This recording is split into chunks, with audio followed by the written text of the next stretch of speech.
Hello, Star Wars fans and collectors. It's me, Jedi Master 98, back again with another Star Wars live stream right here on the Jedi Master 98 YouTube channel. In tonight's stream, we are continuing on with episode 4 of Star Wars Conversations live stream. And in this live stream, we will be going over the events of Star Wars Episode 4, A New Hope. We'll be going over the strengths and weaknesses of the film in detail, the figures, the merchandise, and what we really like about Star Wars Episode 4, A New Hope. So, as the title suggests, like with the episode 3 live stream that I did for you a couple of weeks back, we have the same guests that have appeared on the Revenge of the Sith live stream. So we do indeed have Alan, which is Darth Akoko Productions. Hello. I'm just lowering my disc a bit because I want to sit down. And the other guest who was on here last time is, obviously, as you are aware, is Louis. All right.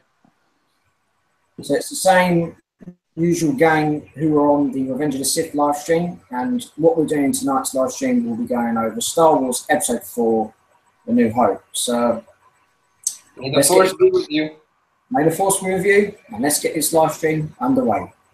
So, yeah, let's do that. Obviously, as people are aware, Star Wars Episode 4, A New Hope, or back in 1977, it was just known as Star Wars, was like the first major Star Wars film to be released.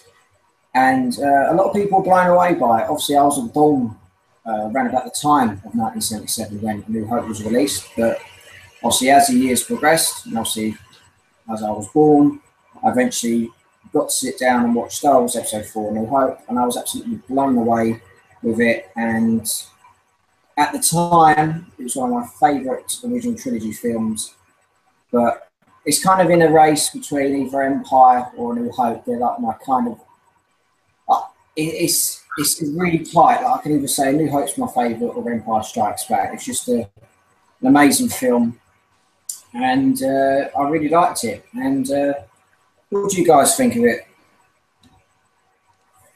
All right. You go first, Louis. Yeah, it's hard not to like it. It's Star Wars it is Star Wars, you know, it's what started it all. You can't not like it if you know what I mean. It's probably I can't ever pick a favorite, but New Hope probably would be my favorite if I have to pick one. Yeah, so what about you, Alon? Well, I like The New Hope. It's not my favorite Star Wars, but it's certainly a good one, and I enjoyed rewatching it yesterday. I kind of really enjoyed just rewatching it and kind of analyzing pretty much everything that I didn't have time to analyze last time I watched the movie. That means I looked a bit at the camera movements, the angles. I looked at the acting, and I looked at the scenes and the continuity and whatnot. And it's great. And later on, I'll mention how and why George Lucas is a genius when it comes to continuity. Nice one, mate. Nice one. So we've got some great feedback there. Obviously, I've mentioned about episode 3, and obviously that was the last stream that we've done. And we mentioned about the Clone Wars, and with obviously A New Hope, it's the Star Wars film that really started off. But what it is it's the events after the Clone Wars ended. So I've just written down briefly about the opening crawl. Obviously, the main thing that we all need to know, obviously, they mention it's a period of civil war. Rebel spaceships have been striking for the hidden base, and as it suggests, they've won their first major battle. Like they've been fighting the Empire for years and years, and this is like their first major battle that they have won. And obviously, if you've seen the events of Rogue One, you all know that the rebels succeeded in stealing the Death Star plans. And this was quite a major blow for the Empire. Like, it came out of the blue, and this was like the Rebels' first major victory. Obviously, the weapon that they stole, or the weapons plans, were the Death Star. It's an armored space station with enough power to destroy an entire planet. And obviously, as the events of Rogue One, we see what happens after the events, because obviously when Rogue One ends, it goes straight into Episode 4, A New Hope. And obviously, Princess Leia tries to race home with the plans, and obviously she's cut off by the Empire, and basically all she wants to do is to get the plans to the Rebel Alliance and get peace and justice in the galaxy. And as I mentioned about Rogue One, obviously you've got the opening scene above Tatooine. Obviously Princess Leia has been chased by the Imperial Star Destroyer, and as I mentioned, Rogue One was released back in 2016. It played a major part, obviously, in the Star Wars films that have been made, and it really answered the questions for fans, like, how did the Rebels steal this plan, or steal these plans? And Rogue One has literally just smashed it. And then with fans, obviously like ourselves, we can watch Rogue One and eventually go into Episode 4, and I hope thinking, right, we know how they stole the plans. We can watch Episode 4 again thinking, right, we've seen obviously the Rogue One gang steal the plans and try to make the galaxy a better place, really. And that's about it. What do you guys think of it? What did you think of the opening? Did it explain stuff when you watched Rogue One to eventually go into the events of A New Hope? You go first, Louis. Well, yeah, after seeing Rogue One, it gives you a better perspective on the Rebels' escape. Like, it feels more like you know exactly what it is, as opposed to if you were watching it in 77, it's like something completely new, which either is good or bad, I don't know. But it just kind of gives you, when you see Vader come through that door, like, you know, if you're watching it in order, you know it's not good. If you know what I mean, like, you can tell from the movie, even if you watched it before Rogue One, you know, that's like one of the best character introductions, I'd say, where just, you know, straight away from the music and the way he walks in, you know all the intentions of the character without any dialogue. Yeah. But yeah. Yeah, totally agree. What do you think, Alan?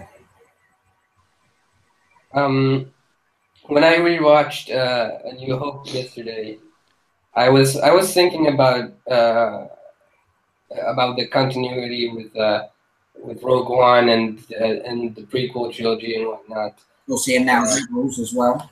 Yes. Yeah. And you really don't have to, if you really don't have to watch Rogue One because A New Hope kind of stands on its own, in a way. Like, it's not necessary to watch Rogue One to understand what the events of A New Hope, but it is an option if you want more anthology, if you want more depth to the story, and like, if you like if you like watching more Star Wars movie, then you should. I freaking loved Rogue One, and I loved the really only thing that the only answer that you'll get from Rogue One is, why the fuck is there a freaking is there a freaking weakness to the Death Star? Because because you'll probably assume, hey, those characters died, but that's how they got the plans. You don't really need that much of a developed answer for that case or anything else, really. The only important part that Rogue One answers to is, why the fuck is there a weakness to the Death Star? No, and that, we know Gaiden Erso put it in Jyn Erso's fault. We know how it happened. Yeah, but if you really don't care about Rogue One, you don't really you don't need to watch it to understand A New Hope. Really. Yeah, totally understand. But we should, I think we should probably do another live stream talking about Rogue One, because obviously last time we did live stream talking about Rogue One was when it came out, and we didn't really have anything more to say and to develop our opinions and kind of analyze the movie, because it was just it was out in theaters, and the only way we could really analyze it is to go watch it again in theaters. But now it's been a while since it's out on DVD. Yeah, and I think we should redo a live stream about Rogue One to analyze it a bit deeper. Yeah, we will. I promise you. We'll get on to Google Hangouts again. We'll do a live stream very soon, and we'll go from there. Ready? So some great answers there. Continuing on, obviously, as it's new for certain fans who've never seen it before, we see the first appearances of C-3PO and R2-D2. We see rebel soldiers moving in to protect the cargo aboard, and we see a tractor beam on Leia's ship. So it's just seeing two of the most iconic Star Wars droids that are, they've been in every film so far. They're the most known droids in the galaxy, especially for us Star Wars fans, and they're just a great bunch of droids. And I mean, I love C-3PO and R2-D2. They're such a great pair. They're such a great pair you can rely on. They're kind of like a married couple as well. They have their moments, especially 3PO. They have their moments when they're arguing, especially in the desert, on Tatooine and stuff in the past. But they're such a great gang or great pair to be around. They're just so cool. And obviously, as Louis mentioned about seeing Darth Vader, you kind of get sense that there's trouble straight away. We see the rebel soldiers running through the door. We see stuck at the markers. Basically, for a couple of minutes, we are literally on the edge of our seats, seeing stuff happening, which is really good. And obviously, the other thing that's after it is we see the first appearance, obviously, of rebels and stormtroopers fighting. We see them actually fighting in close combat. And I remember watching it for the first time, thinking, like, "Damn, these stormtroopers." I mean, I know as you watch obviously Star Wars, like for a long period of time, you know, they're crap, especially in Rebels. But at the time, they're causing some serious shit. Like they are not fucking about. They will get what they want to get, and that's just it's just really cool. I mean, stormtroopers killed, rebels killed. What more do you want for a science fiction film that you've never seen before? It's just intense action, and we are literally engulfed in the film straight away, which is absolutely great. And also, but I'll ask you that again, Alan. What do you think of old stormtroopers and rebels like getting into the grips of fighting straight away? It's really funny how you start watching the movie. The first movie you see stormtroopers in is A New Hope, right? Chronologically speaking. Yeah, chronologically speaking, yeah. And with their first appearance, the first scene they're in, they look so menacing. They kill all those rebel scum, and they basically take over the ship. And then later on in the story, like towards when Luke and Han and Obi-Wan save Leia at the Death Star, you see how goofy they are. Well, don't forget Chewie. Don't forget Chewie as well. Yeah, Chewie was there too. God, I love this Wookiee. Yeah, you see when they are at the Death Star. Yeah. They look like they really don't know what they're doing. Yeah, they're just like. First of all, you see that they don't know how to aim. Yeah. Second of all, they let R2-D2 and C-3PO pass just like that. Like I think they should know that they don't belong there, right? I mean, look behind you. They're weak-minded, so they're freaking vulnerable to Jedi mind tricks. Yeah. But obviously, as people were and talking, That's right. Yeah, that's right, Stormtrooper. yeah, take your blame out on him. He's crap at his job. You're fucking gay? Yeah, well, you tell him he's crap at his. Oh, brilliant. What do you think, Lewis? What do you think of old Stormtroopers and Rebels? Well, it actually makes the Stormtroopers look menacing, which you can't say for the same for in Rebels, where they're actually I know. joke in Rebels. It's they're so goofy in Rebels. it's not even funny. It's not even But- funny. No, yeah. Like you've seen last week's episode of Rebels. They're chasing this loath cat. Yeah, they're chasing like. Yeah, Really? yeah. You're chasing the loath cat?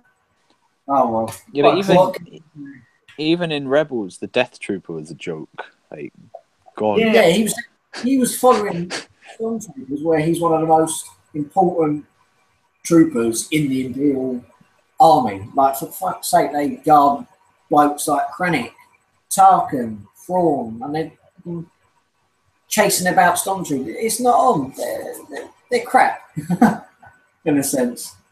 Oh, so obviously we've made our opinions about Stormtroopers.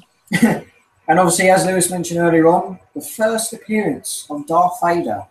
And to be fair, if some people don't know, we only got 12 minutes of Darth Vader on our screens in Star Wars Episode 4, A New Hope. And after that, he became one of the most feared villains in the galaxy and one of the most known villains in the history of cinema. And like I said, he only got 12 minutes. 12 minutes of screening. And then we have that wonderful, deep voice of James Earl Jones. That guy has his voice is like God. He has such a soothing voice. He's calm. He's just 12 minutes in the whole movie. I fucking love James Earl Jones. The voice is perfect. 12 minutes in the whole movie? No way. Yeah, I read somewhere that he only got 12 minutes of screen time, Darth Vader, and he's become a no fucking way. Iconic Star Wars villains and the most iconic history. Obviously, the most iconic villain in the history of cinema. But he is just so good. I love him. Bless you, Darth. Yeah, Darth Vader is probably the best character in all Star Wars. Hands down. Obviously, the voice as well. They use scuba gear for his voice as well. Amazing. Jack, if you'll allow me just a quick minute. I want to read the chat, the comments. Go for it. We still got a hell of a lot of time. Just making my feelings known about Vader and James Earl Jones. I love him. Yeah, we all love Darth Vader. You know it. Go for it, Alan. Go for it, my son. So, first comment, Mike Fourier it says hello from Canada, UK Club MTFBW. You always thumbs up. Nice one. 1982, I was born. 1982. Good year. Then Jedi Knight 11 says hello there. Hello, Jedi. Hello, subscribers. Same with Mike Poirier. Yeah, Mike Poirier says pop collection. Yeah, I have a collection right here. I don't have them all. I can never have them all. If you want to check out someone with a huge ass Funko Pop collection, you should check out Max Mofo. You heard it from Alan. Check him out. Yeah. Trooper Geo's in the chat says hello there. Oh shit! Someone already said that. Oh shit. Yeah. Mike Poirier says Ghostbusters. Ahaha. Rogue One awesome. Do you have all the figures? Do you have the figures from Rogue One? Yeah, I have a load of Rogue One figures. I don't have all the figures. If you're talking about the Funko Pops, I don't have them all. If you're talking about the Star Wars action figures, I don't have them all. I would love to, but yeah, alas. You've got Rogue One Funko Pops, ain't you? K2, Darth, Vader. Yeah, the only Rogue One Funko Pops that I got are Vader and K2SO. They're right below there. You can't really see them. They're really down below there on the floor. Wait, should I turn around for the abomination of what is the Pops over here? Wait. Can you see it over here? Okay. Holy Done. Yeah, the back wall over there. I don't know if you can see it. You It's need to like, make a video showing your collection, dude, because I can see some pretty good stuff from what I can see. I mean, it's all half pixelated, but it looks pretty cool. yeah, you probably can't see it that well, but We'll have a look later on. Show us again later on, Lewis. We'll have a look at that great collection. Yeah. Some more comments. Dynamic duo for watching. Haha, welcome. Jedi Knight 11 says episode 4 is my favorite. Good. Nice one. Nice. Mike says yes, some more. Bucket heads. Oh yeah, bucket heads. That makes more sense. I need to continue reading English. Yeah, go for it. I think I'm losing my English really. Fourier says guy in middle is that poster behind. what? Yeah, that's you. That's like It's a wallpaper. That's wallpaper, but that's like a Ghostbusters like metal Oh yeah. crappy plaque thing. Yeah. Yeah. Again, I'm losing my English. Crown Vixen V8 says, "Hey guys, what's up, man?" As usual on the Jedi Master 98 live streams. He also says, "I find your lack of faith in the Force disturbing." Sorry, Darth. Yeah. Every good no pop from me. Ha ha ha. I don't get it. I think he's referring he doesn't own any Funko Pops. Yeah, maybe that's it. And he also says figures rule. Nice one. Got that right. Got that. Like bucket heads, yeah. Bucket head rule.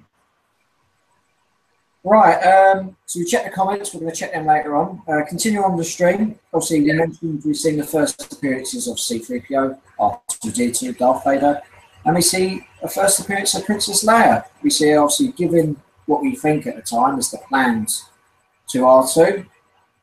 Rest in peace, Carrie. Rest in peace, Carrie. We love you. And so, like I said, first appearance of Carrie Fisher. We see given the plans to R2-D2. We see, obviously, a couple of rebels being captured. And then we see the first major threat of Darth Vader. We see him strangling Captain Antilles, wondering where the plans are. And obviously, eventually, he strangles him and kills him. So we get into a glimpse on how powerful Darth Vader is at the minute, which is always a good thing, because obviously, we all love Vader. Yeah. Also, another thing that Rogue One clears out for us is how did Vader know that they are rebel spies and not actually in a diplomatic mission to Alderaan? And because he saw their ship porting off that other rebel freighter or what that was. Yeah. I don't think. Oh, cool. Whose ship were they? It was Admiral Radiss's ship. Yeah, that's who they were aboard in, Admiral Radiss's ship when they escaped. Yeah. Wait, this part always confuses me though. Why was the ship in that through the whole of the Battle of Scarif? Like the tangent. Was it there the whole time, or was it docked in? Because that's a weird question. Because why would Leia be there in the whole time? I've just always wondered that one. I'm not sure. I think going back to your point, Liz, I think the ship was docked in there because freaking Bail Organa sent her. But then again, when they're sending off the X-wings, R2 and 3PO are like, oh, they're going to Scarif when they're not on the ship already? Because Radis, unless they're just, I don't know. Well, maybe they were, obviously they're going off to Scarif.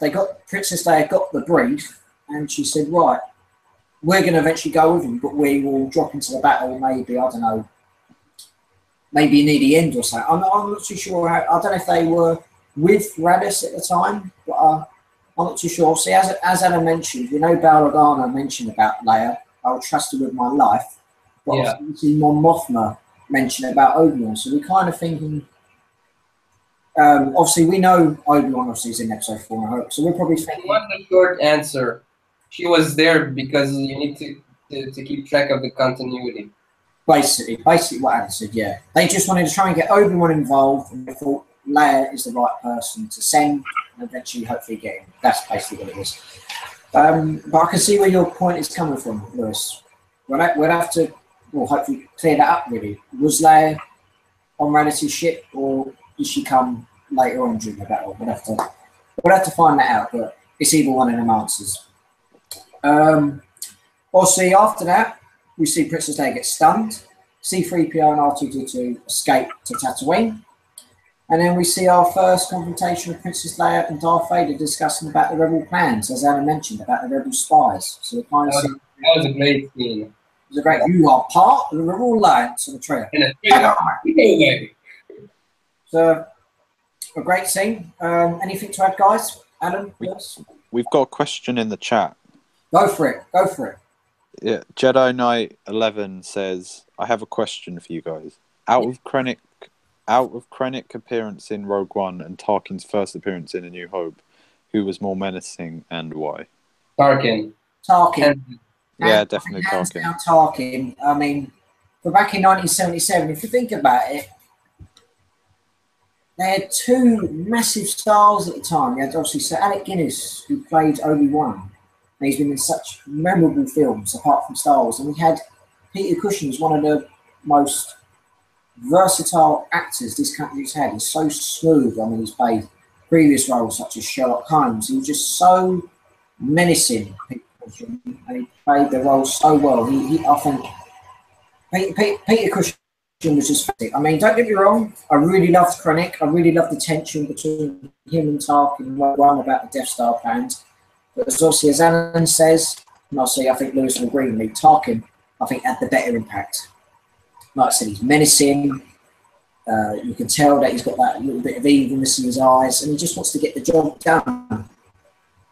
Because obviously, if you go back and obviously watch the Clone Wars, like the TV show, Tarkin is like one of the main bosses over the combat the Jedi leave. Because obviously you've got, obviously Palpatine has set up these blokes who he wants to sort the war out. So you've got blokes like Tarkin, Yularen, who else have you got?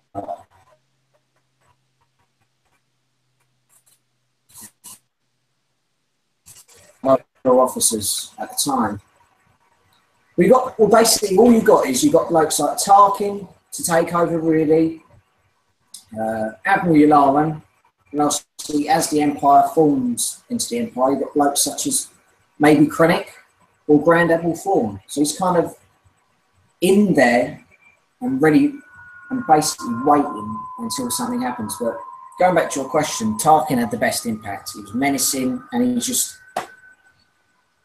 such a great villain. Nothing but positive words. Because if Princess Leia was kind of scared of him on the Death Star, I mean, that pretty much answered everything for you. Oh, and another fun fact about Admiral Tarkin: Peter Cushing didn't really like the boots he was wearing, because if you notice in a lot of the shots in Episode 4 New Hope, they shot in like up to his waist. Is because he didn't like the boots he was wearing, so he asked George Lucas if he could wear his slippers. So all the scenes Tarkin's in, he's wearing his comfortable slippers.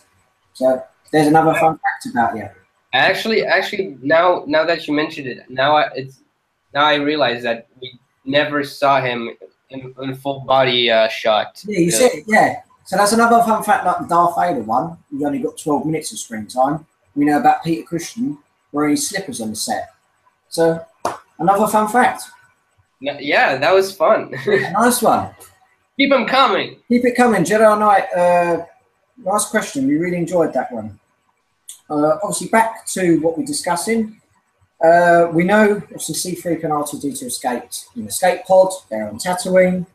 And they're arguing which way is the best way to go. R2's rambling on about his secret mission. And like I said about C-3PO and R2-D2, they're like a married couple. They're arguing. There's either a little bit of tension, but they kind of go their separate ways and obviously eventually meet later on. So it's kind of nice to see that for 3PO and R2-D2. So 3PO notices a transport. R2 goes the other way, and yeah, oh, and they're just captured at different times, which just makes me laugh and everything. Obviously, R2D2 stunned by Jawa, and 3PO's obviously on there already. And another thing that I liked, we only got a little bit of a shot of it, the stormtroopers. Someone was in the pod. The tracks go on this way. Look, sir, droid. Only a little bit, but that was quite funny. I mean, Family Guy do it better. They go, look, a penny. And yeah, well, I mean, there's obviously only a little bit of stuff there. I mean, what did you guys think of them being captured? Wait, speaking of R2 and 3PO, can you wait until they get crammed into Solo? Can you wait for the unnecessary cameo just for consistency? Yeah. It's going to happen. I didn't catch that. Can you wait for R2 and 3PO to be crammed into Solo? Because it's going to happen. There's going to be a scene or something. He's going to be running or something, and then he'll just like barge past 3PO. Or something. There's going to be something. I will roll my eyes, even if it's good, even if it's clever. Like I rolled my eyes in the Rogue One, because that's probably one of my only like things. Because that cameo is really not necessary at all. It is what it is. What cameo are you talking about? I don't understand. R2 and 3PO's cameo in Rogue One. Rogue One? I mean, they should have just put it at the end, just had them in the background. That would have made more sense. But I mean, it's not. Yeah, we're not talking about Rogue One. Yeah, that's all right. You've got points, Valley. Obviously, we eventually see them. Obviously, they're for sale. The Jaws have them. And then we see the first appearance of Uncle Owen, Art Baru, and eventually we see the hero of our fairy tale, if you want to call it. We see Luke Skywalker. So, obviously, we see a very young Mark Hamill playing him. Obviously, they go on about the droid needs to speak bocce and all that, cobblers and stuff, and there's kind of a little bit of awkwardness between Uncle Owen and 3PO, but he gets the droids he's looking for. And the one thing I really like about the scene is R2's jealous. He wants to go with 3PO, but obviously he gets red. He has a bad motivator, explodes, and then eventually we see 3PO, R2D2, and Luke combine together and move on into Luke's farm.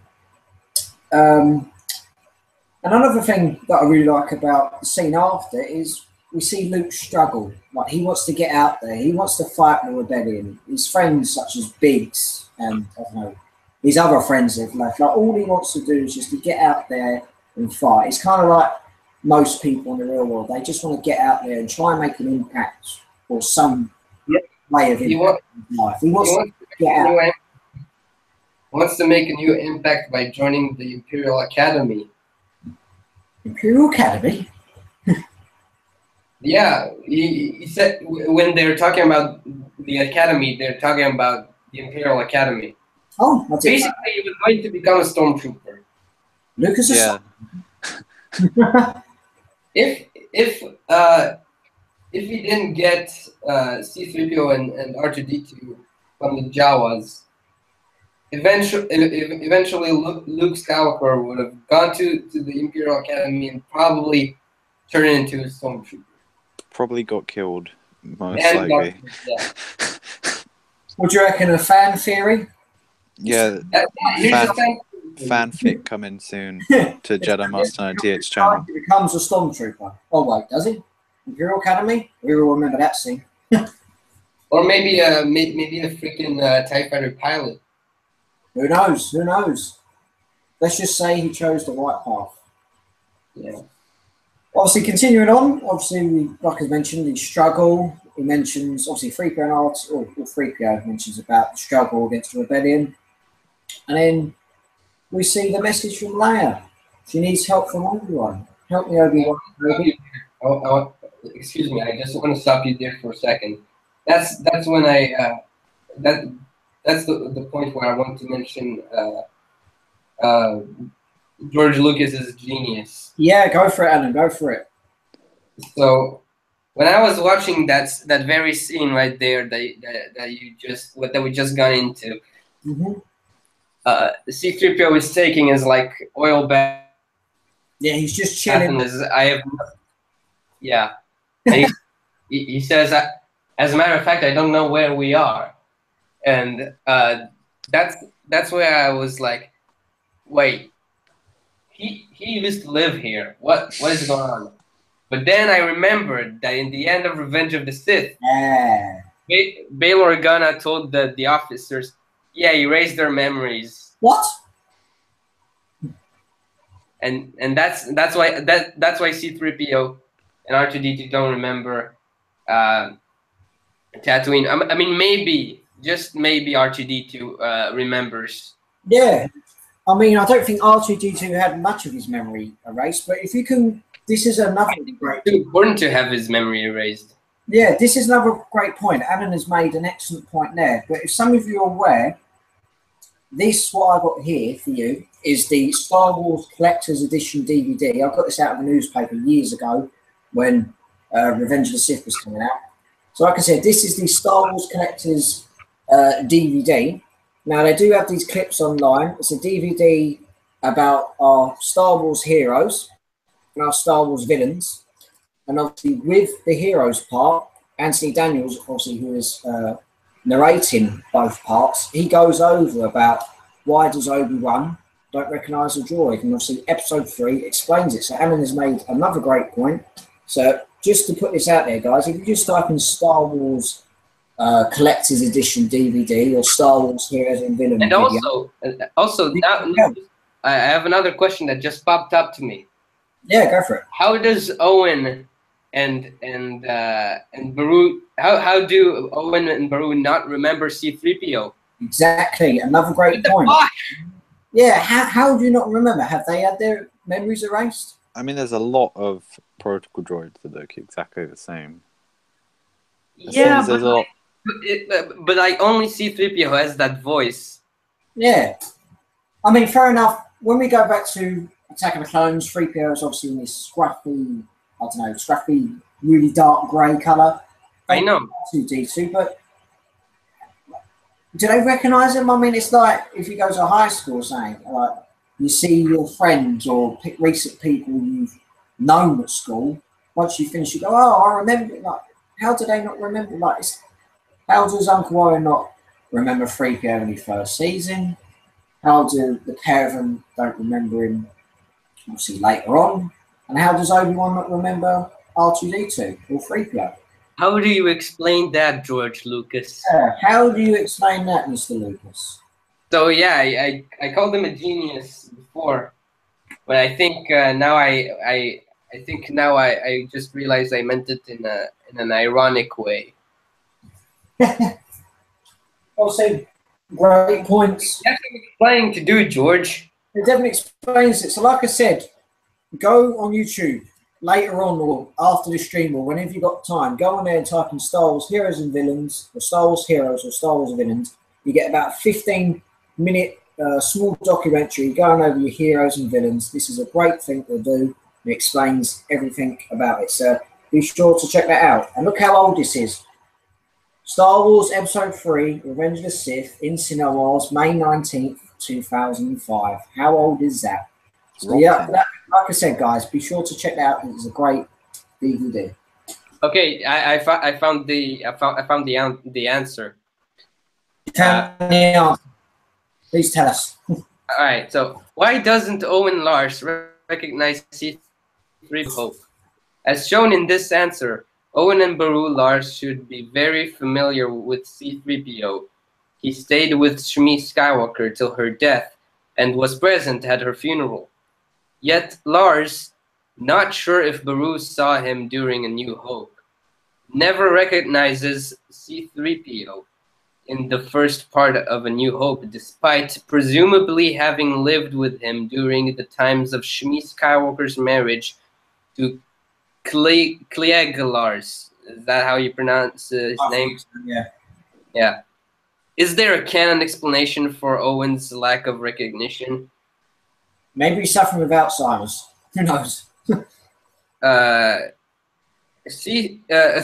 droids were pretty common. It's quite possible that he just never imagined that of all the 3PO droids in the universe, C3PO would end up being sold to him by Jawas 22 years later. Not being recognized by C3PO probably didn't help. Adding to this is the fact that C3PO never identifies himself as such to Owen. Owen says, "I have no need for protocol droid." 3PO says, "Sir, not in an environment such as this. That's why I've also been programmed for over 30 secondary functions." That then Owen cuts him and says, "What I really need is a droid that understands the binary language of moisture evaporators." Yeah. Then the 3PO says, "Evaporators? Sir, my first job was programming binary load lifter, very similar to your evaporators. You could say," and then Owen cuts him again and says, "Do you speak that language, Bochi?" Of course I can, sir. It's like a second language. "Yeah, of course I can, sir. It's like a second language for me. I'm as fluent in Bochi." And then Owen says, "All right, shut up. I'll take this one." Yeah. So it's not until Luke has taken both of the droids to the garage to clean them up that either of the droids are identified by name to any of them. Yeah. Note that this version omits the line where Owen asks C-3PO if he is a protocol droid, but that is present in this version of the draft. That's part of the article. Okay. While you're there, Adam, There's also there's a sorry about that. there's a few more answers. I don't think they're too long. Okay. I'm just gonna read this next one. It's not too long. Yep. Firstly, the protocol droid is a fairly generic design. Sorry. You can see them all over the movies, even in the original trilogy. Secondly, C-3PO didn't get his gold plating until after Episode 2. The C-3PO that Owen Lars knew in Episode 2 was a dull silver color. Owen Lars would not have recognized him on sight. Yeah, but the voice, dude, the voice! Mm. Thirdly, the only person that C-3PO gives his name to in this part of Episode 4 is Luke. This was after he had been bought, and during the oil bath scene, Owen Lars didn't know his name up to that point. Nobody did. From there, Luke is called into dinner. He discusses the droids, never referring it to them by name. Mm-hmm. Then he goes out in the sulk to look at the sunset, blah, blah, blah. Goes back in, discovers that R2 had wandered off. Then Owen Lars shuts the power down. Yeah. And the next morning, Luke is off searching for R2 before breakfast. We're going to that later. We're going to that later. What are you saying? We're going to that later on. I'm going to discuss that in a minute. I've just got a couple more things I want to discuss about that. So in conclusion, Owen Lars bought a droid of a generic design, a different color to the one he knew, and never had a chance to find out the droid's name. Okay, that's a fair point. I'll give you that. Yeah, go for it. While you're there, we'll talk about this part maybe in about 5-10 minutes, but see if you can find something about why Obi-Wan doesn't recognize R2-D2, and I'll get back to you on that point. I think he does recognize him, but That's what you say. He doesn't think that it's relevant to really mention that. I think, or maybe like, because when you think about it, A New Hope is the first Star Wars movie that came out, and George Lucas wanted to have all these characters meet for the first time. I don't think he thought that later on he's gonna make a prequel trilogy. Yeah. And have those characters actually know each other before the time the time in the original trilogy. Yeah. So yeah, there's another thing you need to explain to us, George. Damn it! But you know what? I'm gonna search for that. Why? We've got another question in the chat. Yeah, go for it. We'll go through the chat in a minute. Yeah.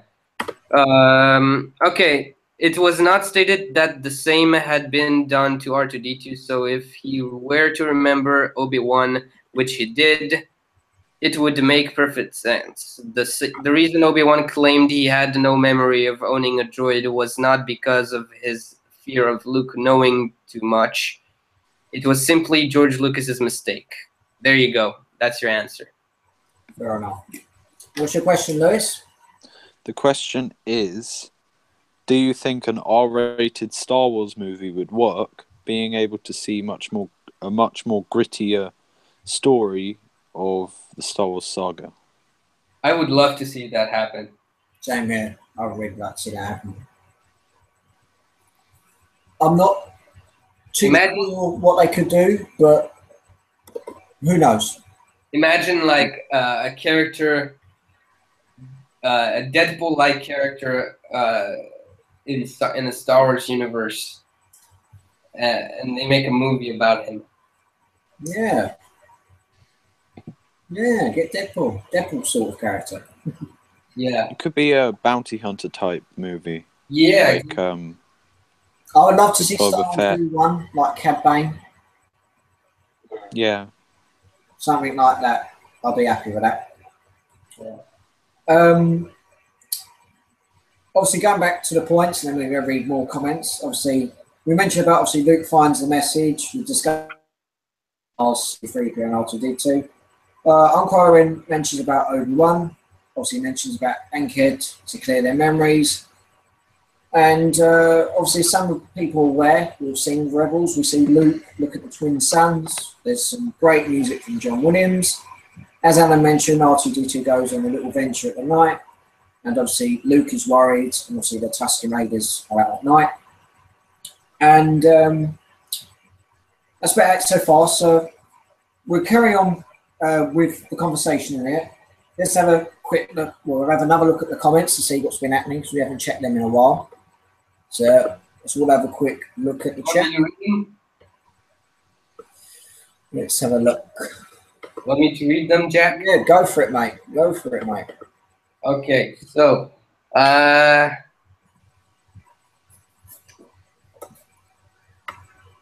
let's see. I think start from, is it Tusken Raider? I have a question, Krennic. Okay, that one we read already. There was damage to the ship, I heard. Okay.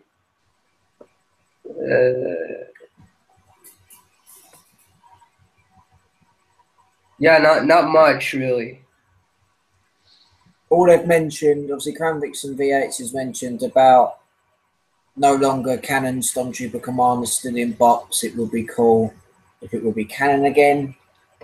We've read the question about Tarkin and Krennic, who was more menacing. Yeah. Mike Poirier has mentioned, obviously, about a damaged box and ship. Figures, really, Stormtroopers. We've mentioned about the R-rated Star Wars movie. It's about it. Let's have a look. Oh yeah, new comment. Crown Vixen V8 says, "Hey, anyone like fan art of Star Wars? You can check my channel to have a look of my own Star Wars art." Yeah. Don't. Is it Ahsoka porn? I don't know about Jack, but I really don't appreciate people self-advertising themselves in the comments. Oh, you're mocked. I'm sorry, but I really don't appreciate that. I don't mind. I mean, I haven't really got a problem, but if you want to check Crown Vixen VH channel out after the stream, or when you guys in the chat or who's ever watching got any time, be sure to do that. Wait, what fan art is it? I want to see Star it. Wars fan art. I think it's fan art such as Clone Troopers, Stormtroopers, and It's not smart, is it? It's not smart, is it? I think so. Where are we? Obviously, going back to our A New Hope stream, you see the first appearance of the Sand People. Obviously, we see C-3PO fall over. Luke gets attacked by the Sand People, and we see Obi-Wan come to the rescue. And we see, for the first time, the legend that is Sir Alec Guinness, as we mentioned, such as Peter Cushing. Sir Alec Guinness is he was such a great British actor, amazing performer, seen some great films, and he kind of raised the bar of what Obi-Wan was like. Obviously, we've seen Obi-Wan for the first time, and basically, the older and obviously much wiser Obi-Wan Kenobi that we've seen, he was excellent. And we see him, and he's like, "Hello there. Come here, my little friend. Don't be afraid." We've got great music in the background, and another line. Obi-Wan Kenobi. Obi-Wan. Now that's a name I've not heard in a long time. A long time. My uncle knows him. He says he's dead. Oh, he's not dead. Not quite yet. You know him? Of course I know him. He's me. I haven't been known by Obi-Wan since all before you were born. Like, it's just a smooth, chilled voice, and Alec Guinness, Guinness delivered. Brilliant. So, going back to you guys, Louis, we'll start with you first. Yep. What did you think of Obi-Wan's first appearance? Obviously, we see Ewan McGregor playing later on, who's done a marvellous job in the prequels. But what was your first impressions of seeing Obi-Wan? Well, can we talk about that scream? Have you heard? You don't have have you watched the new, like, the Blu-ray version? The scream on that is No. You know how they change. You know the I don't know what the scream is, but you know he does the scream to scare the Tuskens away. Yeah. Something like that. Crap impression.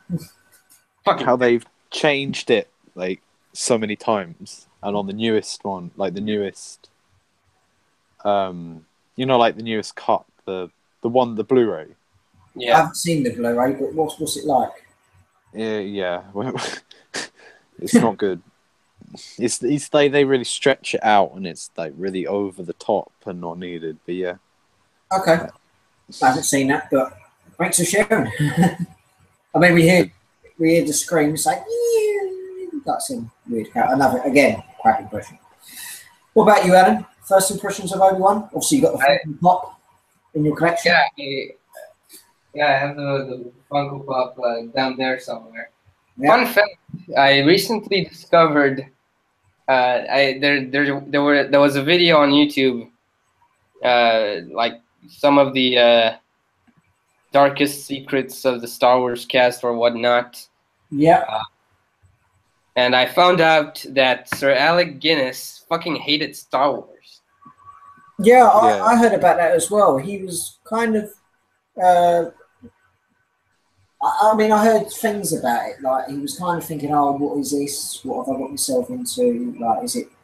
And you really don't see it when he's acting. He's acting so good. He does. You don't even see the hate in his face when he does the Obi-Wan role. But then when you discover that he actually hated the movie, that ruins everything for you. Yeah, but he delivered. Obi-Wan Kenobi is one of my favourite Jedi, and up there with one of my all-time favourite Star Wars characters. I love him. 100 pieces. And that kind of reminds me of Professor Proton in Big Bang Theory. Obviously, now they make him sort of the Ben Kenobi character, appearing in dreams as Ghost of Ben Kenobi in Sheldon's dreams. And you see how he really doesn't want to be there. So that kind of reminds me of that. Yeah. When you think about it. Yeah, totally agree. Yeah. Obviously, after that, we know C-3PO has fallen over. He's lost his arm. And they go back to Obi-Wan's house. And obviously, Uncle Owen obviously told Luke that his father was a navigator on a spice freighter. And he's thinking, well, you can kind of see it in a way, like thinking, why has his uncle held back so many things about his father? But when he meets Obi-Wan, it's just like he's talking, like obviously he's talking to somebody you can trust. But Obi-Wan's, you just get straight to the point. With Uncle Owen, he's kind of like taking a step back. But I think he's just so afraid to find out what his father became. And with Obi-Wan, he's just basically all Obi-Wan's doing is get straight to the point. Like he's getting to because he's ashamed of that. Yeah, he mentions obviously he fought in the Clone Wars, and obviously he was once a Jedi like his father. He was the best star pilot in the galaxy. Yeah, and you get it at the end of Revenge of the Sith when Obi-Wan says to Anakin, "I failed you." Yeah. You get now that he's ashamed of what Anakin had become. He wants no memory of it. That's what it makes up that story. Yeah, there were two Jedi Knights.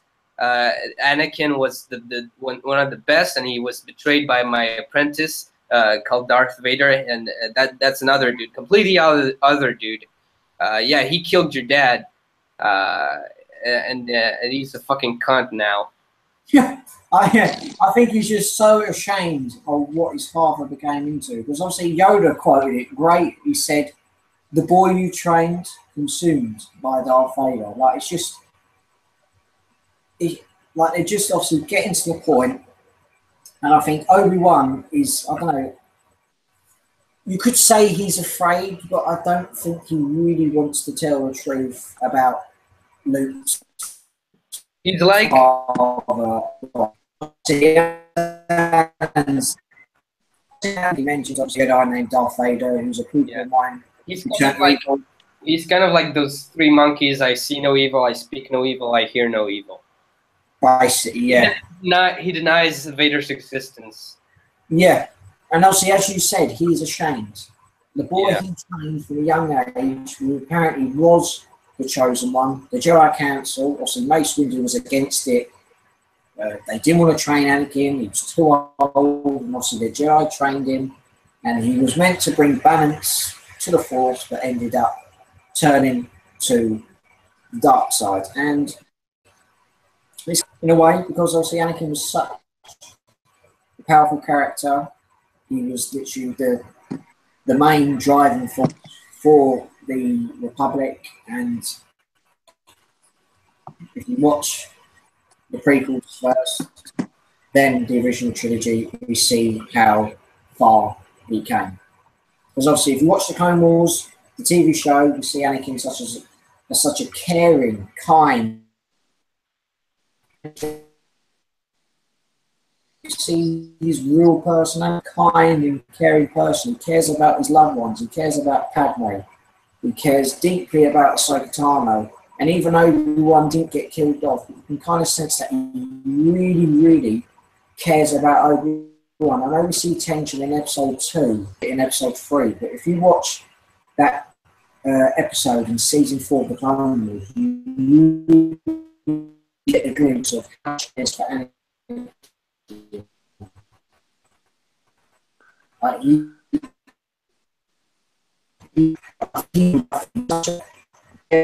You're kind of breaking up, man. You're lagging. Great passion. All right. How's it now? Yeah. You were kind of lagging. Okay. All I was saying is Obi-Wan, obviously, is kind of ashamed about Anakin, but Anakin cared so much about his friends and obviously his wife, Padme. Obviously, moving on, we basically get a glimpse of obviously Obi-Wan speaking about there was over 1,000 generations of the Jedi Knights were peace and guardians and justice in the Old Republic, obviously before the Dark Times. He mentions obviously about Darth Vader or young Jedi trained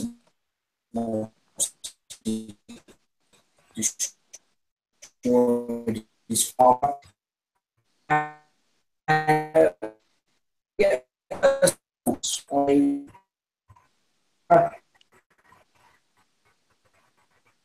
And then we see a message from obviously Princess Leia. We obviously see stuff happening. They obviously mention about the Clone Wars that obviously Obi-Wan has mentioned. And we're kind of getting a glimpse, because obviously we can see Princess Leia is struggling, and we get a glimpse on how Obi-Wan can hopefully go to Alderaan and try and restore stuff. And I'm going to stop talking because Anakin, sorry, I called Anakin. For some reason, I like calling Alan Anakin. Alan has a Funko Pop of Obi-Wan Kenobi. Only massive evil Darth. Yeah. You should have never come back. I'll become more powerful than you can ever imagine. Exactly. Trust Obi-Wan Kenobi. Moving on to our point, and then we get back to the questions. We see the first appearance of the Imperial officers debating how to deal with the rebellion and how the Death Star to overcome the rising force of the rebellion. So we see bickering of Imperial officers. We see tension. We see nerves between them, and it's basically the first glimpse of the big guys in the film. And Louis, what's your reaction on seeing the main officers of the Empire? There's Krennic's empty chair as well, isn't there? Yeah, we see. Obviously, if we go back and watch that, we see an empty chair, and obviously we believe, well, we know now that Krennic was a part of that Imperial Council, the Imperial debate, as it's probably known. Do you have anything else to add? Not really, other than kind of going back off what we were talking about Tarkin earlier, how him being more menacing, the way that he will talk up to Vader, like they're not, he's on an equal level to Vader, opposed to Krennic, who looks up to Vader in a way. He's like, he talked down to him. Well, you can always see, going back to Rogue One, you can always see that tension when they were on Mustafar. You can always see like a little bit of nervousness and tension. Like Krennic didn't want to really get under Vader's skin, and obviously he's mentioned stuff about my still in command, and obviously choked.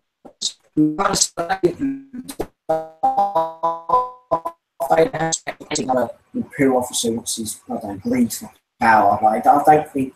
Basically, I think all we see in that scene is Vader hasn't got no time for nonsense. He doesn't give a fuck. That's just basically what we really know about. What else can I add about that? Adam, do you have anything to say about the first signs of the Imperial officers? Obviously, Louis mentioned that obviously there's an empty seat, that Krennic is not there. Yeah. I find your lack of faith disturbing.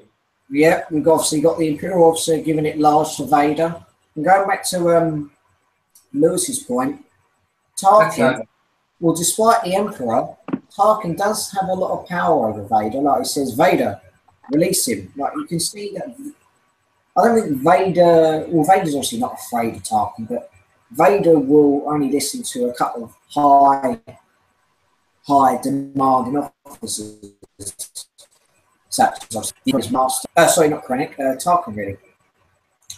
So it's another thing. You can see like the two basically kind of superpowers. Like Vader, in a way, he wants to try and crush the rebellion, eventually, obviously, crush the Jedi.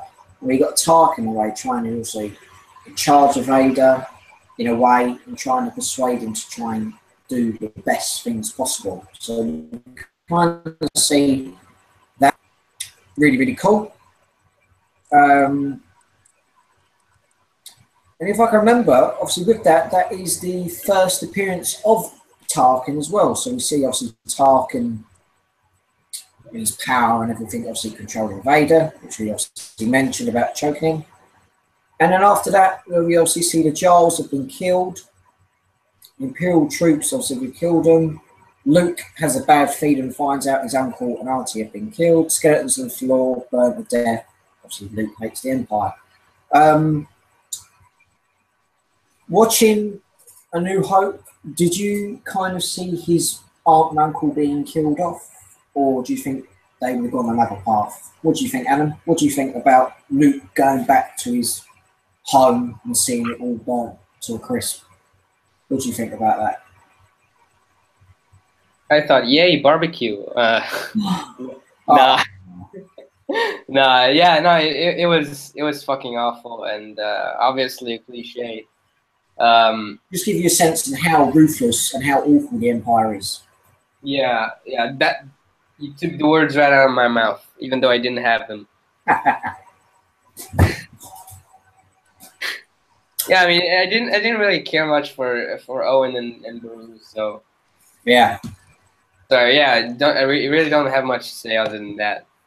Basically, just feel sorry for him, but you could say with that, it drew Luke to the path that he was eager to go down. Yeah. Fair enough. What about you, Lewis? Anything to add on that? Nah, not really. Not really. Same with Alan. Don't really, not really bothered about his uncle and auntie. It's a necessary, it's the main turning point for, Luke. It's a necessary plot, part to drive Luke to becoming a Jedi, or not becoming, just going with Obi-Wan, because he's got nothing else on Tatooine. There's no reason for him to stay there. There's no one to stop him. So yeah, totally understand. Moving on to another point before we read some comments. The last point I want to talk about before we check the comments is obviously the interrogating scene. Princess Leia, obviously, You're lagging. Jack, you're lagging. Become a Jedi.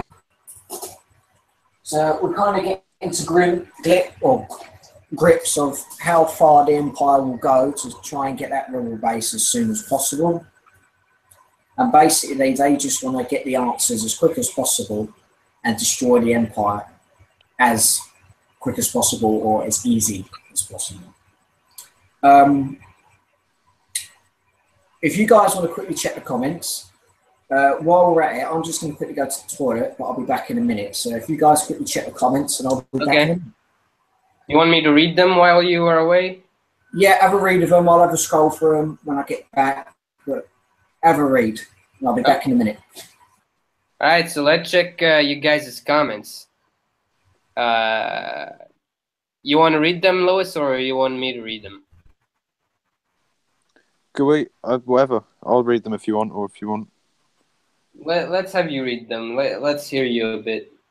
All right, so we got. I'm not gonna. I won't read the unnecessary stuff. Sure thing.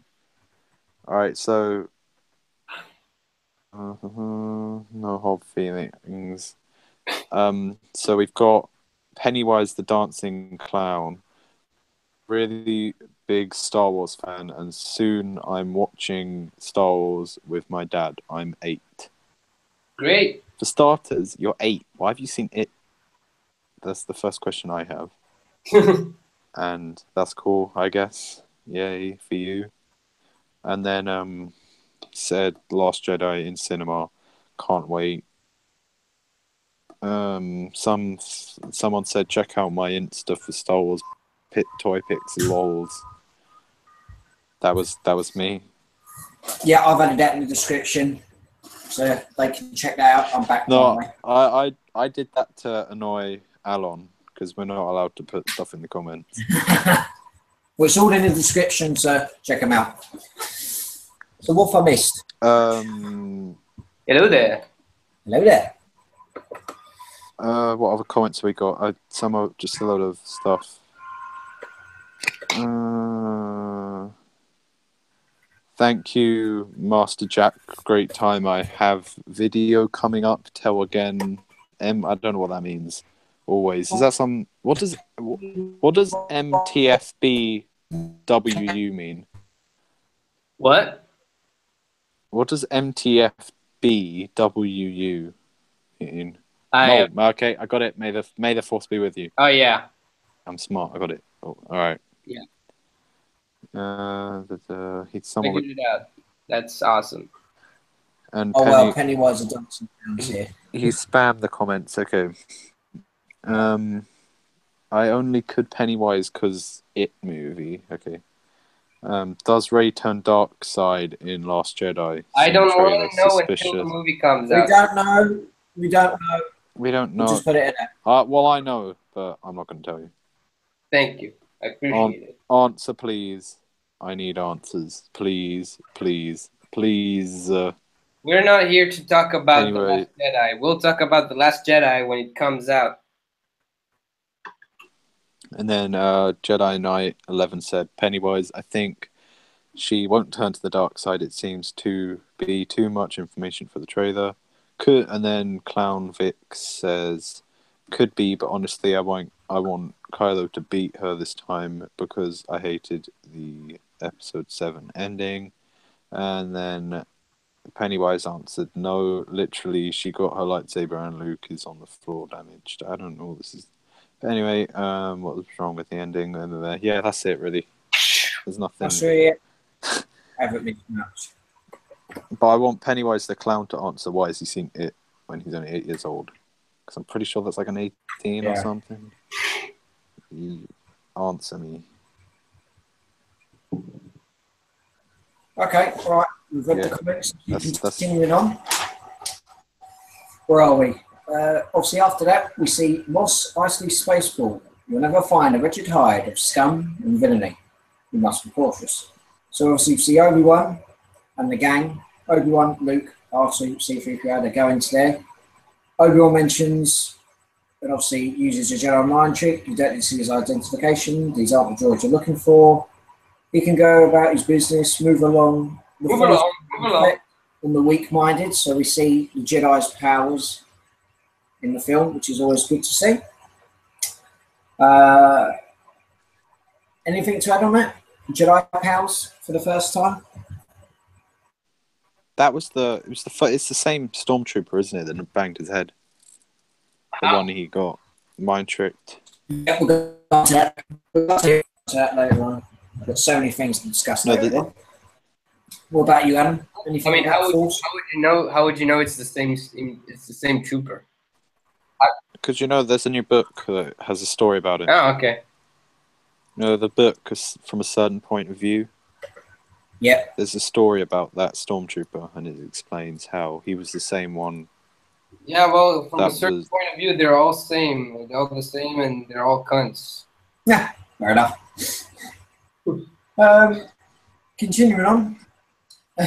We see Obi-Wan and Luke going to the bar. Most of the best, get the words out. Most of the best fighter pilots go here. The place can be a little rough. And we hear the Cantina Band, a great band, and all the different space agents, which is really, really cool. So we see obviously stuff happening in there. And we see the first appearance of Chewbacca. And there's obviously no droids are allowed. And obviously, as these two characters... There we go, Chewie's in. And they only had a tiny cameo, but we saw these guys in Rogue One. We saw Dr. Corny. Oh, yeah. We saw I forgot that. Cornelius, Evazan, and Ponda Baba. Obviously, they pick on Luke for no reason. I have death sentences in 12 systems. This guy. As Alan says, he's quoting it really, really well. We see Kenobi, obviously, has ignited his lightsaber. And obviously, going into a little bit of detail about that scene. It says Obi-Wan Kenobi already ignited his lightsaber, swiftly removing Baba's right arm and removing Evazan, slash across his torso, decisively ending the argument. So we saw for a quick second, we saw Obi-Wan use his lightsaber, even though he's an old dude, he's still got the action, he's still got the stuff from the Jedi. Quick as that. Yeah, I want to talk about it. And off the torso. So Adam, what do you think about that scene? I loved it. I want to talk about that because since Revenge of the Sith, all Jedi that survived Order 66 were hiding. I mean, I obviously keep in mind, New Hope was the first ever Star Wars movie to come out in theaters. So all the Order 66 and Jedi in Hiding crap was not canon back then. So George Lucas didn't really see it through. But now that you know all those stuff, after Order 66, the Jedi Knights that survived the Order went to hiding, including Obi-Wan, and Obi-Wan, he went hiding in Tatooine, because obviously, one, it's nowhere, and also he went to protect Luke. There's sand there as well. Vader won't go there. Yeah, He hates sand. It's too much sand. yeah, and the thing is, I'm currently I'm trying to finish this book right here, Ahsoka, and all it's talking about. I mean, the essential plot line is Ahsoka being trying to conceal herself from the Empire and not get caught and not get discovered that she's a Jedi or used to be a Jedi, and we obviously we see that with Obi-Wan, that all these years he's concealed himself. He didn't reveal himself to the Empire. He was in hiding. Then suddenly he goes to a cantina with Luke, and he doesn't give a fuck anymore. He just reveals himself like it's nothing. Yeah, you're not in hiding anymore. Yeah. No, you're still in hiding. The Empire is still a thing, dude. You don't want to get discovered. Why you show up? What? Why are you pulling out your lightsabers? You want to get caught? I mean, you've got some explaining to do, George Lucas. I swear to God. No, you can't pull out the excuse. Yeah, I stole that lightsaber. No, you look like a fucking Jedi. You can't pull out that excuse and expect people to believe you. That if there was anyone there who cared enough for a bounty for Jedi that still survived Order 66, Obi-Wan would have been doomed. Yeah. Yeah. Anything to add on that, Louis? Obi-Wan trying to conceal his identity, or do you think he didn't really care anymore? Just I don't know. No, I've never really thought about that, to be honest. I don't know. I guess they knew they were getting off the planet, so I don't think it really mattered. I don't know. I've never really thought about it. It's just, I guess it's an introduction to the lightsaber in a way. Yeah. Because it's the first time it's really used. The introduction was when Luke Skywalker ignited his... Yeah, no, but it's the first time it's really used on anyone or used as a weapon. Power. So yeah, valid points yet again. We see another first appearance of a character who's also another favourite of my favourite Star Wars character of mine, and it's Han Solo. He mentions obviously about the Millennium Falcons, the fastest ship that made the Kessel run in 12 parsecs. And obviously they mentioned about paying 2015 when they get their older on 17, and we kind of see the glimpses of the smuggler, and as Alan is showing on his screen, He's got the Falcon right in front of him. I would get my one out underneath my bed, but it is a hassle. So we'll let Anon advertise his Falcon. Yeah, boy. That's the one from The Force Awakens. Yeah, that's the one from The Force Awakens. You can tell by the dish thing. It's well done, Lando, for destroying that. Yeah. Okay. What about you guys? First impressions of Han Solo? What did you guys think of him? You go ahead, Louis. We don't really get an introduction really to Han Solo until the next scene, which we're probably going to go on to. Yeah, Greedo. But yeah, we're going to learn all about him very soon. Yeah. Han Solo coming to cinemas near you. Yeah. Everything we didn't need to know, but you know we're going to know it. So yeah, we're going to know it, and as obviously Louis mentioned, Greedo and Han Solo, one of the most biggest debates in the Star Wars universe. Who shot first? They've discussed it with Harrison Ford himself. Who shot first? He doesn't give a shit. He doesn't give a shit. He doesn't give a shit. Han Solo has blasted the fuck out of Greedo, and he is brown bread. Like, he is dead and he's smoking up like an old oven. Yeah, that's about it, really. Han Solo shot first. Wait, isn't the canon the reason why Greedo and Han were like rivals or whatever? Because like Han stole Greedo's girlfriend or something stupid like that. Really? Yeah, I think so. I don't know. By but the that's... way, there's a. Finish your sentence. What? No, it's just like, was it? Was she? What was the girlfriend? Was it a human, or was it? Does Han? Rhodian? Does Han have a thing for those Rhodians? I mean, yeah. I don't want to. Was it something in the middle? Yeah. I mean, why would you date Greedo for starters? Yeah. I'd be Rhodian. What was you going to say, Owen? Yeah, about Greedo. You see Han Solo kill Greedo in the cantina, but then later on, I don't know if it was the case for the theatrical release back in '77 or '78. Oh yeah, I know what you're gonna say.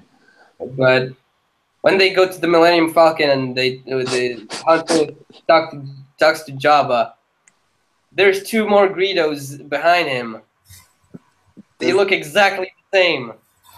What the fuck?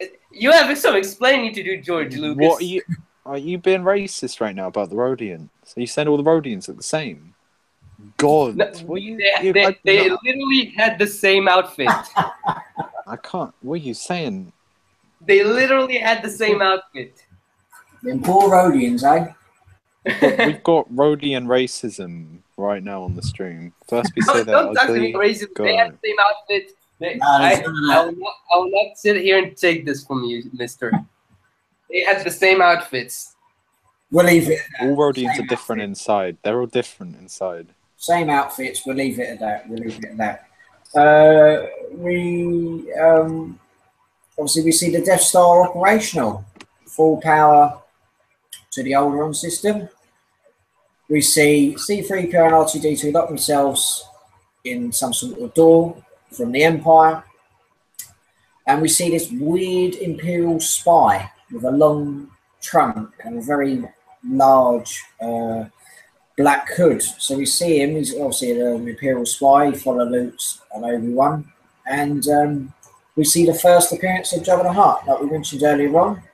Oh yeah, that I don't like that scene. Not gonna lie. We see Jabba discussing with Han about his debts and everything, about the percentage he owns, and we only saw him for a brief second, but we saw the first appearance of Boba Fett. So yeah, I think that scene kind of ruins the introduction to Jabba if you watch it chronologically, like with that addition. If you don't watch it with it ruins the introduction because you hear about Jabba throughout the whole trilogy in Empire and through. Yeah, you hear about him, but then you don't really see him until like Jedi. So it's like when you just see him there and his like full CGI looking crap. I mean, have you seen the original CGI version? Not And the. also, It's awful. I've seen it. It looks like plastic. Yeah, his head's all fucked, and it looks like he's been run over by a fucking truck, but his head is fucked. Yeah, and also he was originally a human, and and then it's so weird at the end of the improved version when you see he is an alien. At the end of that scene, Han Solo tells Jabba, "You're a wonderful human being," or something like that. Yeah. Why would saying that Han Solo's meant to be some alien before they changed him? Yeah. No. Yeah. You've got some explaining to do, George Lucas. Yeah, we're going to mention that most, obviously, especially for man, not explaining Mr. Lucas. Yeah. Moving on. After we see that, we see the Millennium Falcon. What a piece of junk. She make 0.5 in high speed. And then we see the Imperial troops come in. We see shooting, blasting everywhere, stormtroopers go everywhere. And obviously they eventually escape out obviously Tatooine airspace. And we see eventually get chased by Imperial Star Destroyers, which was a nice small scene. We got a glimpse of the overall power of the Millennium Falcon. And I really like that scene. Anything to add on that scene? Or should we move on? No, I've just had to move my camera because for some reason my phone is at 10%, even though it was 100 when we started. So these chats must drain the battery. I have no idea why. Yeah. Yeah, all right. Anything about that, Alan? About the Millennium Falcon, or should we move on? Never judge a book by its cover unless it says Superman on it. Fair enough. We'll move on. We see, obviously, Princess Leia and Tarkin chatting. Governor Tarkin, I recognised was foul stench when I got on board. Charming to the last. And obviously, we see Alderaan get destroyed. We see the first ultimate power of the Death Star. We see it destroy Princess Leia's home world, and Obi-Wan senses something terrible has happened. After that, we see Luke using the lightsaber the first time, but struggles to handle it first. He uses a helmet to cover his eyes. And Han Solo mentions about luck. Obi-Wan mentions there is no such thing as luck. You're taking the first step into a larger world. We eventually know that Princess Leia lied about Alderaan. We see them come out of hyperspace. See looks like an astral film. And then we see a TIE fighter come out of nowhere. We see stuff happening. And then for the first time, obviously in the cockpit view, we see the Snow Moon. It's a space station. And we see the glimpse of the Death Star, and we see, I have a bad feeling about this, and the tractor beams locked on. Later on, guys, what do you think about that? Seeing a glimpse of the Death Star, like its major power and what it can do to planets, and obviously track ships in. What do you guys think about that?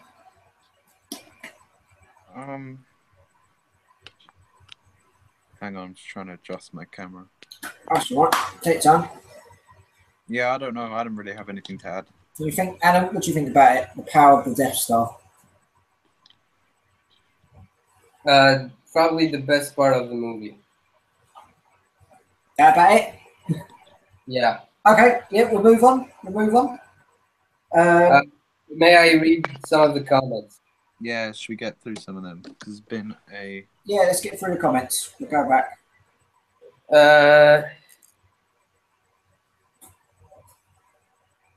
Let's see.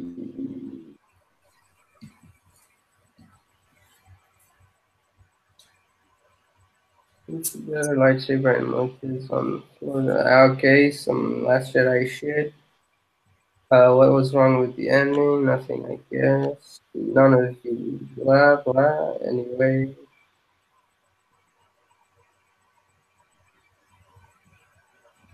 Yeah, Jedi Knight 11 says, makes me laugh how George Lucas said that The Force Awakens wasn't good. The same George Lucas who gave us the prequels. Fair enough. Crown Vixen V8 says, "Did you think I had a choice? By the way, awesome Lego Falcon Allen. Thank you. What choice are you talking about? Oh yeah, Han Solo's choice. Yeah. All right. I've got to go to the toilet again, so I'll be back in a minute. Sorry about that. It's quite all right. Quite all right.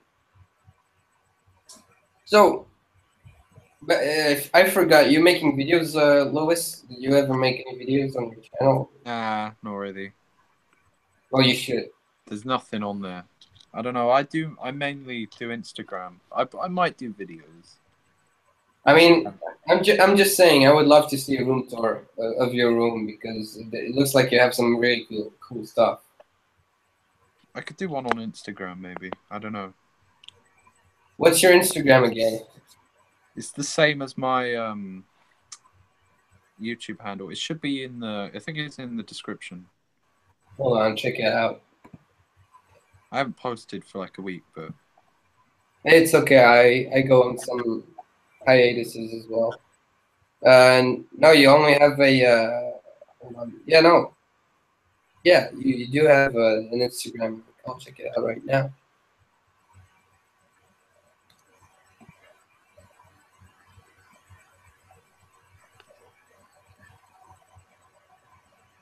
I see you got some Disney action figures and some more pop culture action figures. Looks pretty awesome.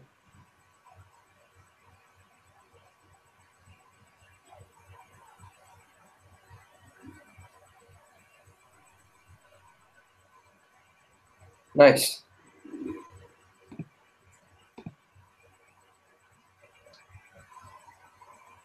Anything to talk about while Jack is away? is there any more comments? I don't. I'll check them out right now. Back again? What have I missed? Nothing much. We've only got one watching. Who's the only person like hanging on? I think it's me. Oh no! Oh no! It's me! Oh no! It was me. I was the only one watching. Oh. If there's anyone else watching, let us know. And also, let's run a little poll, shall we? You give me a name for this stormtrooper right here. The best choice. Well, I mean, I'll see at the end what's the best name, and I'll name him. There's gonna be like. There's gonna be like. What's the reward? The stormtrooper is called by that name. That's it, by said name. Fair enough. I'm gonna pick up a name from the comments if anyone cares enough. Okay, all right. Because right now the only name I have in mind for him is Jean-Michel. Jean-Michel. I don't know. Right, let's continue on. Let's continue on with the live stream. Stereotypical French name. Where are we? Obviously, after the Falcon has been obviously tracked by the tractor beam, it arrives on the Death Star. We see Han and Luke disguise themselves as stormtroopers. Obviously, before that, we see them hiding in obviously the little smuggle things that Han Solo and Chewie use. So we see them in stormtrooper disguises. We see a scanning crew that is sent on the ship. And after that happens, we see Han, Luke, Chewie, Obi-Wan, R2-D2 and C-3PO take control of the Imperial command post, and then Obi-Wan goes to shut down the tractor beam. So we'll get into a glimpse that the Empire's security on the Death Star is pretty crap at the minute because they haven't spotted any disturbance in the Imperial command post. Any reactions on that, Adam? We'll start with you. Any reactions on how they got in? Pretty basic, really.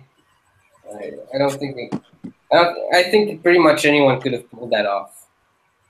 What about you, Lewis? What? For what? What are we talking about? How Han and Luke disguised themselves as stormtroopers, and obviously the rest of them got onto the Death Star.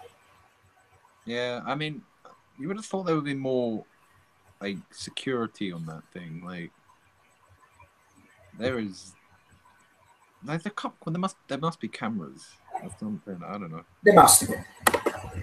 But yeah, I don't know. Yeah, I haven't really got much to add. Okay, yeah, we'll move on. We see R2D2 who's searching for the princess through the network. Obi-Wan cares about Luke. Obviously, made a first review. Where did you dig up that old fossil? Luke persuades that Leia is rich and gets him and Chewie to look for Leia. Obviously, Chewie doesn't like the binders and everything. We see them eventually move out the command, or the Imperial command post, and go looking for the princess. And one thing that did make me laugh, we only saw a small clip of it, but we see Chewie scare a mouse droid, and then we hear about Luke complain about the helmet, and we do see a couple of glimpses on the Death Star. Darth Vader feels a disturbance in the Force. Anything to add on that, guys? Chewie scaring a mouse droid, Darth Vader senses things on the Death Star. What do you think of it? Nothing much, really. Yeah, not really either. Nothing much. I'll just keep talking about it, and any points, just add on if you feel free. Yeah. All right, yeah, moving on. So obviously Han, Luke and Chewie destroy part of the prison command station with troopers and officers being killed. Luke finds later, obviously Han's in a bad situation. He mentions about the situation being normal. Weapons malfunction, a reaction leak, lockdown. Boring conversation anyway, which is a podcast on YouTube. Many podcasts on YouTube. Luke finds Leia. Aren't you a little short for a stormtrooper? He's obviously mentioned that he's got R2D2 and Obi-Wan. Vader must deal with him alone. He's obviously talking to Tarkin. Obviously Obi-Wan is here. And obviously there's a great shootout in the prison. And if you guys have got anything to say about the prison shooting scene, say it now, because that's one of my favourites scenes in A New Hope. Yeah, that was pretty fun. Anything to add on that, guys? Lewis, No, not really. Anything, or just that's pretty much it. That was pretty fun. Pretty fun. Okay. Leia's a badass with a gun. Yeah, we'll give her that. All right. Yeah, moving on. Obviously, there's a shootout in the prison station. Leia shoots into the garbage shaft, and they all escape in there. There's banter between Luke and Leia. Han kicks Chewie because he doesn't like the smell. One thing that did make me laugh is obviously when in the garbage chute, Han shoots the door, and obviously the bullet goes flying, and we're like, Jesus, put that thing away, you get yourself all killed. Absolutely, your worship. Look at everything under control. So we're kind of seeing the demanding side of Han Solo. He is the demanding force, which is really cool. Obviously, Luke goes underwater. He gets grabbed by this weird animal, some sort of sea-like creature. They mentioned obviously there's a bad thing about it. The garbage chute decides to close and squash them. Luke needs to contact C-3PO, but there's no answer. And obviously, Alan, or I think it was Alan or Lewis, you mentioned this earlier on, we see a mistake. A stormtrooper whacks his head. Yeah. So that was quite funny. Obviously, C-3PO forgot to turn on the comm link, and Luke is demanding to stop the garbage chute. Quick question about that stormtrooper. Yes. How many times did you have to watch the movie before noticing that? Because I don't think I noticed that right away. The only time I noticed it was back in high school. And the reason why I say high school is I had a great tutor for the 5 years at secondary school.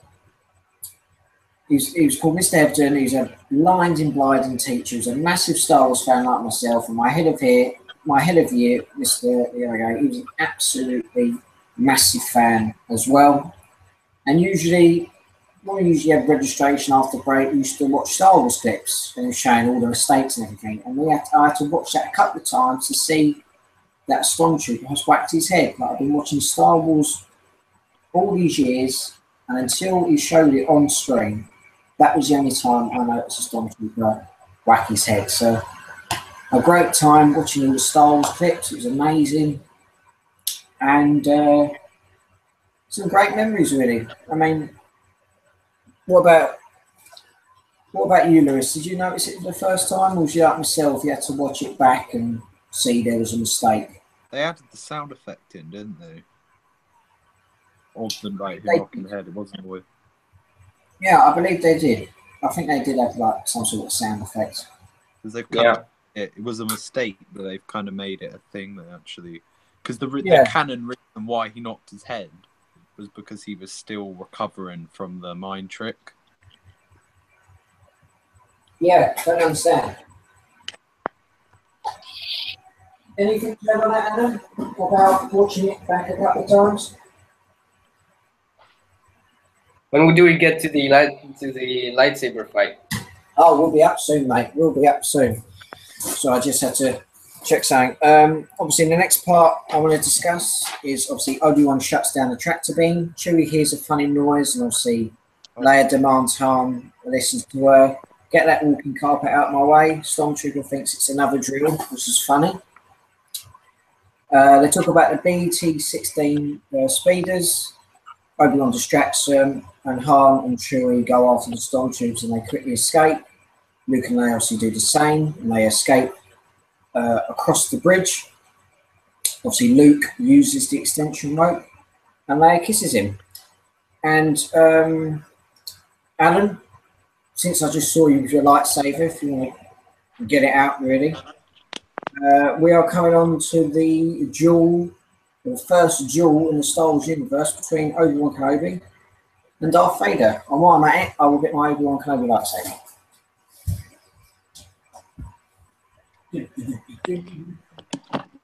What was the first line that he said?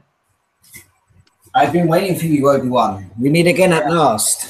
The circle is now complete. When I left you, I was a learner, but now I am the master. Only a master of evil, Darth. You'll see, Adam. You've got your red lightsaber. Let's have a quick look. Yeah. My Darth Vader lightsaber right here. And I've got my Obi-Wan Kenobi lightsaber. Yeah. Very. Darth. Come on, Darth. Bring it on. Come on, Darth. You are Darth Akoko. Bring it on. Come on, in. If you strike me, I don't have much space anymore for lightsaber tricks. I'm gonna try though. Darth, if you strike me down, I will become more powerful than you can possibly imagine. Yeah, I don't have much space anymore for lightsaber tricks. It's like if I move too much, I will hit the desk enough. I will hit, like, it's either I hit the desk or I hit the pops. So yeah, that's the only misadvantage of my new desk. Making my room smaller. I can't practice my lightsaber skills anymore. Damn it. Oh well. It is what it is. We'd like to see more, but it is what it is. Yeah. It is what it is. As you see me and Anna demonstrating our so-called might, we see obviously Obi-Wan versus Darth Vader, the first ever major lightsaber duel in the Star Wars universe. And if some of you have watched the film, you'll notice if you see Obi-Wan Kenobi holding the lightsaber, where he's obviously got his Jedi tunic and his Jedi robe, there's a little wire round about where his elbow and his arm is appears. You can see how the lightsaber back then was used. So if you go back and watch that scene, you can see a little bit of wire hanging out. So there was a mistake. I did not notice that. Never in my life I noticed that. When you watch it again, have a look at Obi-Wan holding his lightsaber and just look at his right arm. You'll see a little bit of wire hanging out. I'm going to check for a picture right now. So check that out. Ben Kenobi. Obviously, there's a wire showing, like I mentioned. Vader has been waiting for this fight. When I left you, I was the learner, but now I'm the master, only master of evil Darth.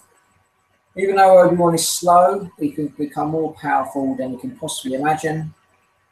After we see the fight happening, we see the stormtroopers get distracted and go to Vader, and the gang head for the Falcon.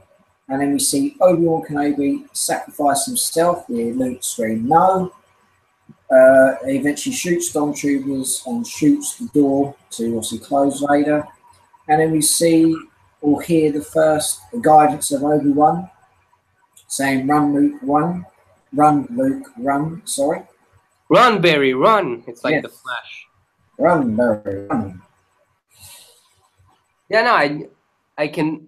No, I can't see the field there.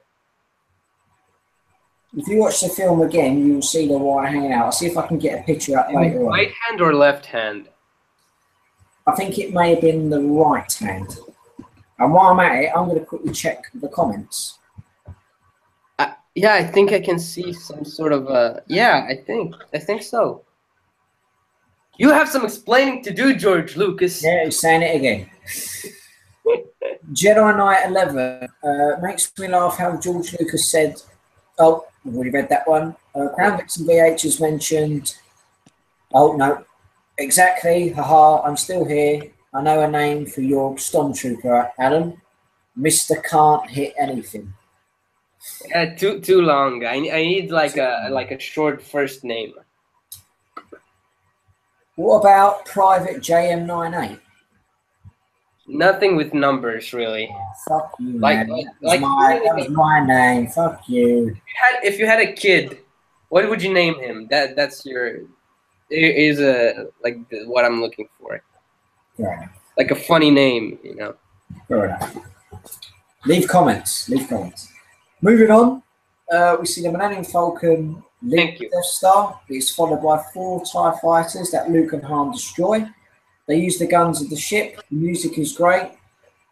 And we eventually see them travel to their rebel base, which is Yavin 4. We've seen, obviously, Yavin 4 in Star Wars Rebels and Rogue One, a Star Wars story. So it's good to see, obviously, Yavin 4 in A New Hope. But it's great to see that they included Yavin 4 in Rogue One, a Star Wars story. And it was great to see them use Yavin 4 in Star Wars Rebels. And talking of Yavin 4, do you have anything to add on that, Lewis? Anything about Yavin 4 in Rebels, Rogue One, New Hope? Well, let's not go on about Rebels because I'm going to go off on a rant and something that we don't want to hear right now. But fuck you, Ezra Bridger. I've got nothing to add. Nothing to add. What about you, Alan? Anything about Yavin 4 in Rogue One or Rebels or A New Hope? I mean, looks good. That's about it. Looks good.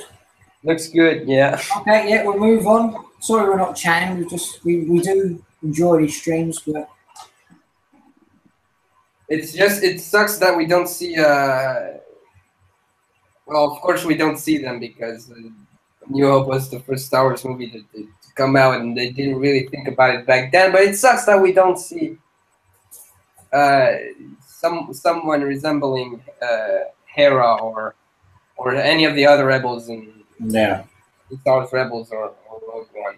But I mean, I know in Rogue Ones most of them died, but like well, all of them died, didn't they? yeah. Okay, yeah, fair enough. We'll move on.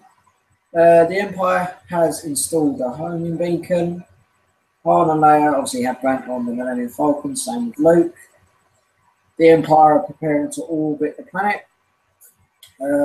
Obviously, we land on Yavin 4. We see the Rebel ships. R2-D2 is connected up and shows information about the Death Star. General Dordana, who's obviously in Star Wars Rebels, discusses how to destroy the Death Star. There's a weakness, obviously put in by Galen Erso, obviously seen Star Wars Rogue One. Obviously, Luke is kind of frustrated and angry that Han is leaving. He's got to pay some old debts. We see, obviously, Leia kiss Luke. Luke and Biggs meet up, which is a nice thing. He's obviously If you watch A New Hope, the deleted scenes, we see a scene of Biggs. Is it Biggs or is it somebody else? I think it's somebody else. We see him talking about Biggs and him joining a rebellion. So if you haven't watched that scene, you can watch that. R2D2 and Luke get on really well. The ships take off to intercept the Death Star. All wings check in. Obviously, Luke is Red 5, and obviously, if you've watched Rogue One: Star Wars Story, you'll see the previous Red 5 pilot got killed off in Rogue One. Yeah. We'll get, Again, not that it really matters, but it doesn't really matter. Obviously, we get into the major battle, and obviously the final part of A New Hope. We see the fighting between the X-Wings, Y-Wings, and TIE fighters. We see big fat Porkins get killed in the process. We hear the guidance of Obi-Wan Kenobi. We see Darth Vader join the battle. Wedge Antilles is a good pilot. Gold Squadron, Yellow Squadron, Red Squadron, and Blue Squadron attack. First glimpses of the film. What did you think of Darth Vader in action as a pilot? So, Adam, we'll start with you. What do you think of Vader as a pilot and the battle itself? I mean, Vader was. I mean, I don't know if you think. Like, did you expect Vader to pilot something in that movie when you first watched it? Because he's like I know he's kind of like the Emperor's enforcer and whatnot. He does the dirty work. Yeah. Like, it's not too often that you see one of the leaders actually do the dirty work. Because he could have easily just sent a bunch more TIE fighters. But it's cool. It's cool that they show that Darth Vader, at least one of the Imperial leaders, have balls to face the rebels. Also, you know, they had to send them out to send Vader out to fire on the rebels because. Oh, sorry about that technical difficulty. Yeah, they had to do that because they needed him alive, right? And if he stayed on the Death Star, he wouldn't be alive, and there would not be Empire Strikes Back, right? Yeah. So they did they did a great job at keeping him alive, and I'm glad that we saw him a bit. I'm glad that he's like one of those characters that can do a bit of everything. He's a technician, he's a pilot, he's a warrior, whatever. Like, it's convenient because he's basically as powerful as the hero Luke Skywalker, and that's what a villain is supposed to be. That's what an antagonist, the main antagonist of the series, is supposed to be. It's supposed to be. Yeah, totally. I do apologise. Sorry, I do apologise for the technical difficulty, but I'm back. Anything to add on that, Chris, about the big battle in A New Hope? So basically, so that it's a great thing that the villain is just as powerful as the main character, the main hero of the movie. Okay, sorry about that, Lewis. Didn't realise that emphasis. Anything to add on about the major battle in A New Hope? No, not really. Honestly, I don't. We're nearly finished, actually, haven't we? Yeah, we're nearly finished. Yeah, I was just thinking if you've got any final thoughts about the major battle. Yeah, I can't think of anything. We'll come back to you. Go on, mate. I noticed that for the most part of that battle, there was no music. And then when the music actually appeared, I almost didn't notice that it came out of nowhere. Yeah. I just I didn't really concentrate about whether there was music or not, but I did notice that I did notice there wasn't any music at the first part, but then I didn't notice when when they turn down the music, and I find that pretty nice. Yeah, all right, mate. Yeah, Even though I kind of I get it why they don't add music to every other cut of to every other scene. yeah, But like for me, music in movies in scenes is what makes a movie more alive. And I know that they didn't.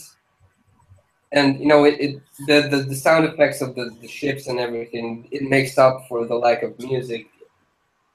But yeah, it's a nice little thing there that at first there wasn't no music, and toward the end there was music because it was getting more tense and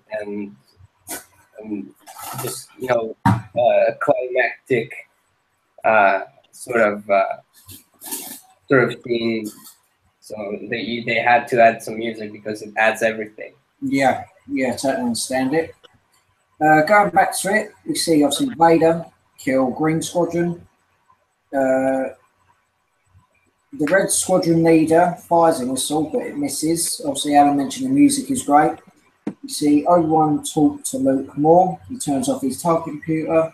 R2 obviously gets hit. And first time watching it, did you see Han and Chewie rescue Luke in a way? Did you see that? That was freaking convenient. Hmm.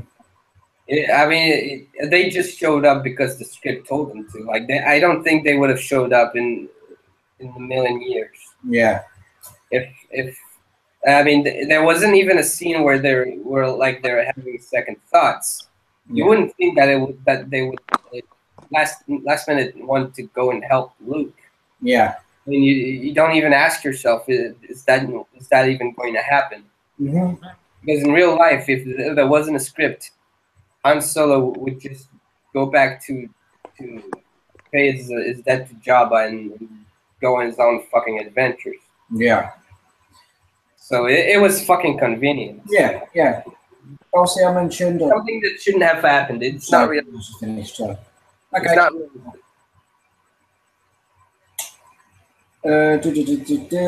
Obviously, like I said, Han and Chewie comes to the rescue. Vader gets hit and flies out into space. We see Luke hit the target.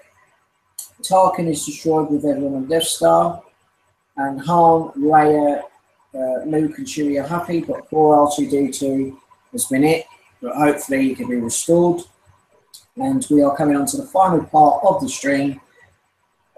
Before we go on to the final part, I just want to mention that the last battle for A New Hope is excellent. Anna mentioned it. The music is great. The intensity, the action, we're getting to grips of how great this film is.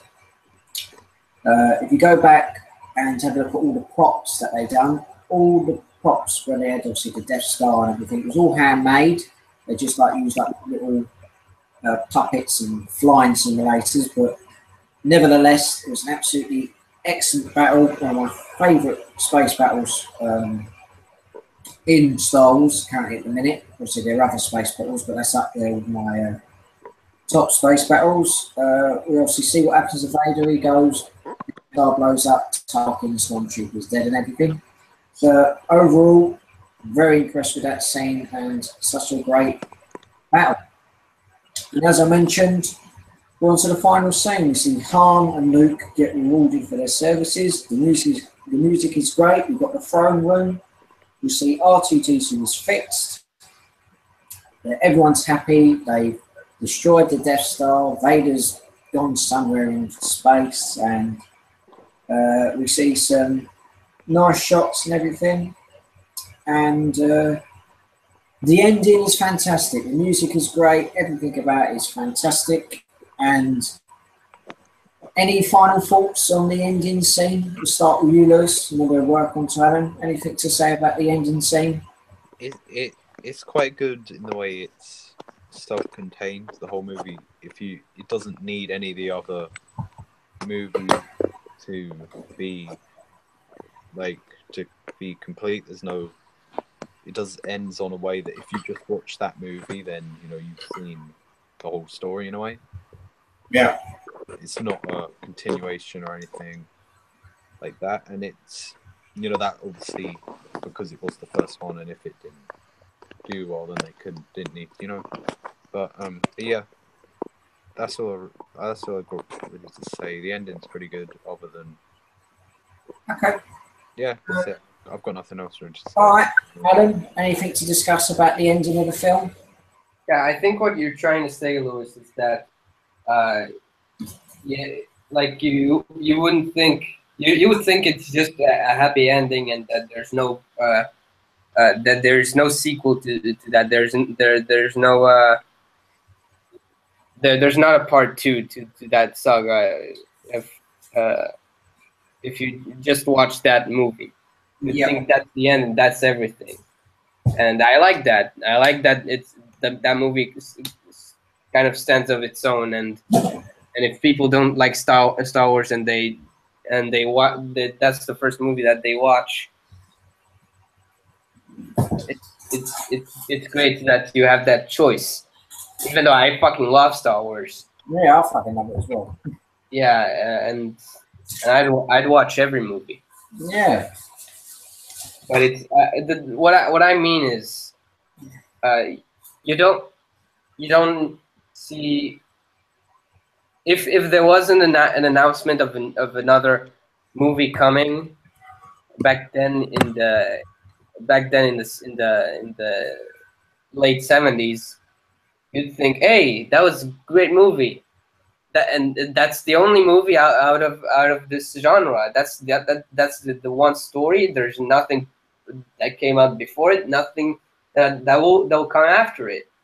Mm-hmm. That's what I'm trying to say. You wouldn't expect a sequel, and you wouldn't expect a prequel. It's kind of its own movie. Fair enough. Fair enough. Yeah. Any weaknesses about the film before we look The at the figures? the acting was, I mean, Mark Hamill did a great job. Carrie Fisher did a great job. Harrison Ford and Peter Mayhew did a great job. Obviously, and James and the voice. yeah, James Earl Jones and R2D2, Penny Baker, Mm-hmm. and C3PO and Tarkin. Anthony Daniels, Peter Cushing, Sally Dennis, David Prowse. Yeah, those characters, those main characters. These guys are the only ones that did a great job at their acting. Yeah. And that's what counts, really. Yeah. But then when you look at the other characters, like the ones that are basically exposition potatoes, the guy Yavin Ford that is explaining to us why how the Death Star works and and that there's a weakness there. General Dogana. Yeah, like he's reading a script. It didn't really sound like he was acting. Yeah. But yeah, I mean, I guess you'd kind of expect that from a military grade from a military position. Like he wouldn't just, oh my God, guys, it has a fucking weakness. No, you'd expect that, but still, there's something about the acting in that era of movies. If you look back from like the very old movies from the 1910s, Yeah. all the way to the acting in today, the like from the 1910s to the 1980s, I think the acting was kind of generic. It felt a bit generic and not natural enough for some characters. But then starting from the 80s, the acting feels more natural from every part of every character in every movie, and I like that. Okay. Anything to add on that, Lewis? What about the acting? Yeah. Any weaknesses in the film for you? Oh, weaknesses. I don't really think. I can't really think of many weaknesses actually of the movie. The one more weakness is that when I rewatched The New Hope yesterday, I was like, every moment in this movie is fucking convenient. It's a script. I can see that script. I wrote scripts like that. I've seen movies with the same thing. It's everything about this movie is cliche, and I fucking love it, and I hate it at the same time because now I know what a cliche is. Yeah. And damn it, I hated not being innocent when watching movies anymore. Yeah, but is it really a cliche? I mean, look at the fact, really. There's a boy. His relatives get killed, so he goes off on an adventure with an older man that dies, and he's got partners that he would have probably never met in his life if he didn't go with that old man, and there's this love interest. They don't die. And those main characters don't die in that movie. They get along for the most part just fine. And there's this massive army of bad guys, and they seem pretty menacing. But there's this one thing at the end that lets the good guys win. And it's the most idiotic thing in the world if you think about it.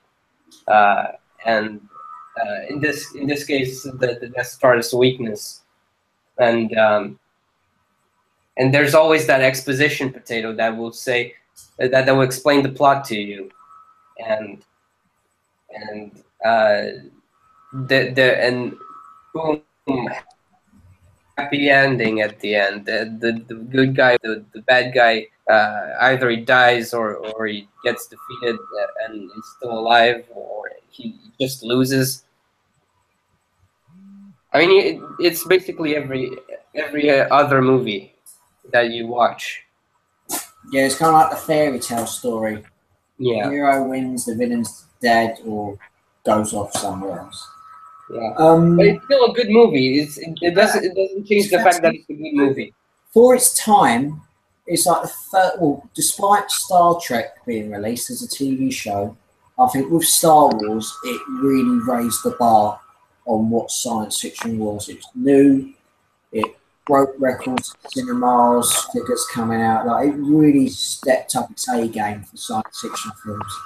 And also with other science fiction films you'll see before, you had Star Trek. After that, you had Alien. Yeah. You had Terminator, Blade Runner.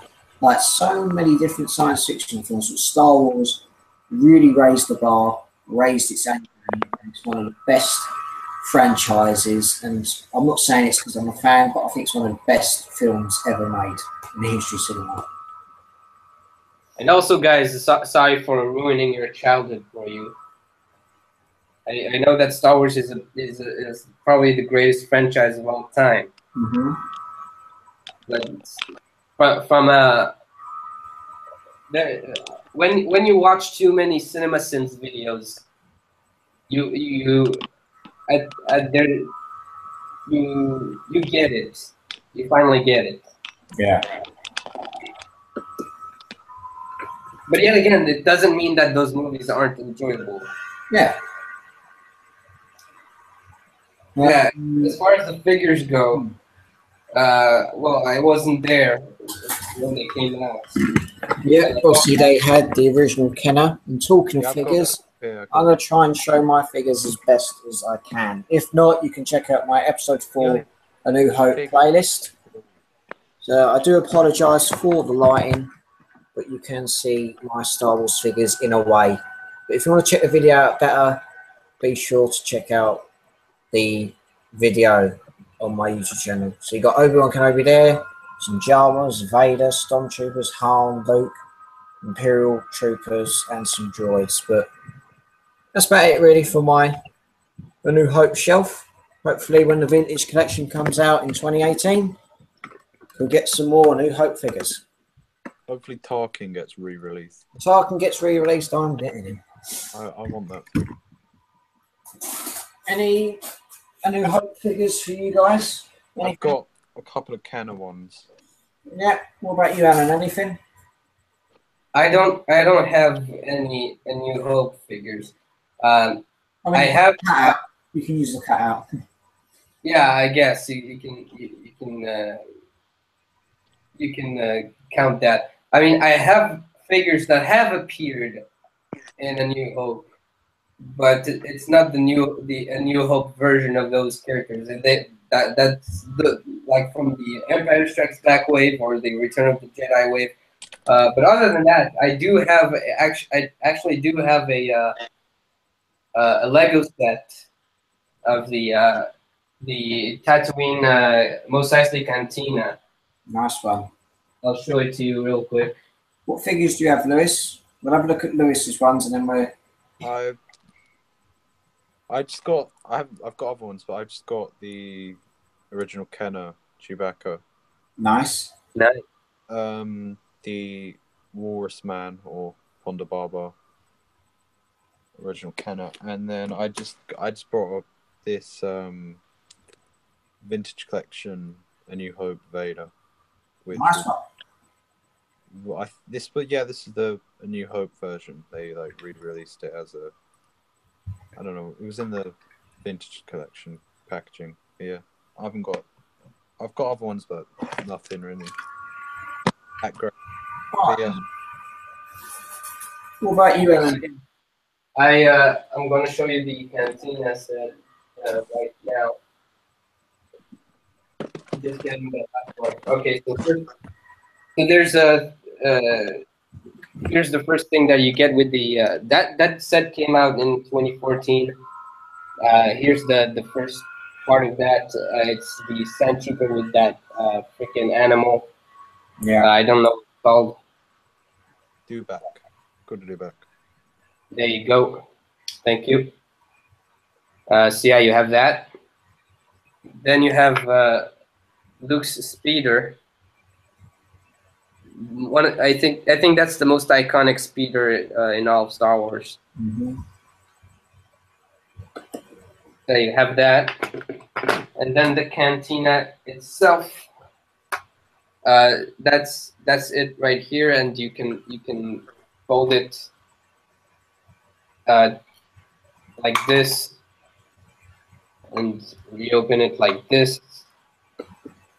And also, obviously, you have here the Nice. band, yeah, the Cantina band characters right there. And the other minifigures you get with that set are Han Solo. Mm-hmm. Nice one. You get Greedo. Who shot first? Yeah. You get Luke and Obi-Wan. Nice, I like them. Oh, that's cool. They've both got their individual lightsabers. That's cool. Yeah, and apparently there might be a new Lego Mos Eisley Cantina coming next year. I heard about that. From Lego, yeah. Nice. I think there's a new Cantina coming because I've seen some figures, and the only way the only set that they can come in really is a new Cantina. Wait, what figures are they? The figures that I saw on the internet, I saw the bartender. Oh yeah. And someone else I don't remember. Well, were they leaked? Yeah, they're leaked. Okay then, that's cool. And obviously, I have the Ben Kenobi Funko Pop that you saw earlier. And the wonderful Stormtrooper cutout as well. Yeah. Before we call it a day in about 5 minutes, let's quickly check the comments one last time. Wait, talk about the news about the new trilogy. Okay, yeah, we'll talk about the new trilogy. We'll check the comments for one final time, and then we'll go off. Sorry about that, I just realised. Okay. As some Star Wars fans are aware, Lucasfilm announced that they will be announcing a new Star Wars trilogy.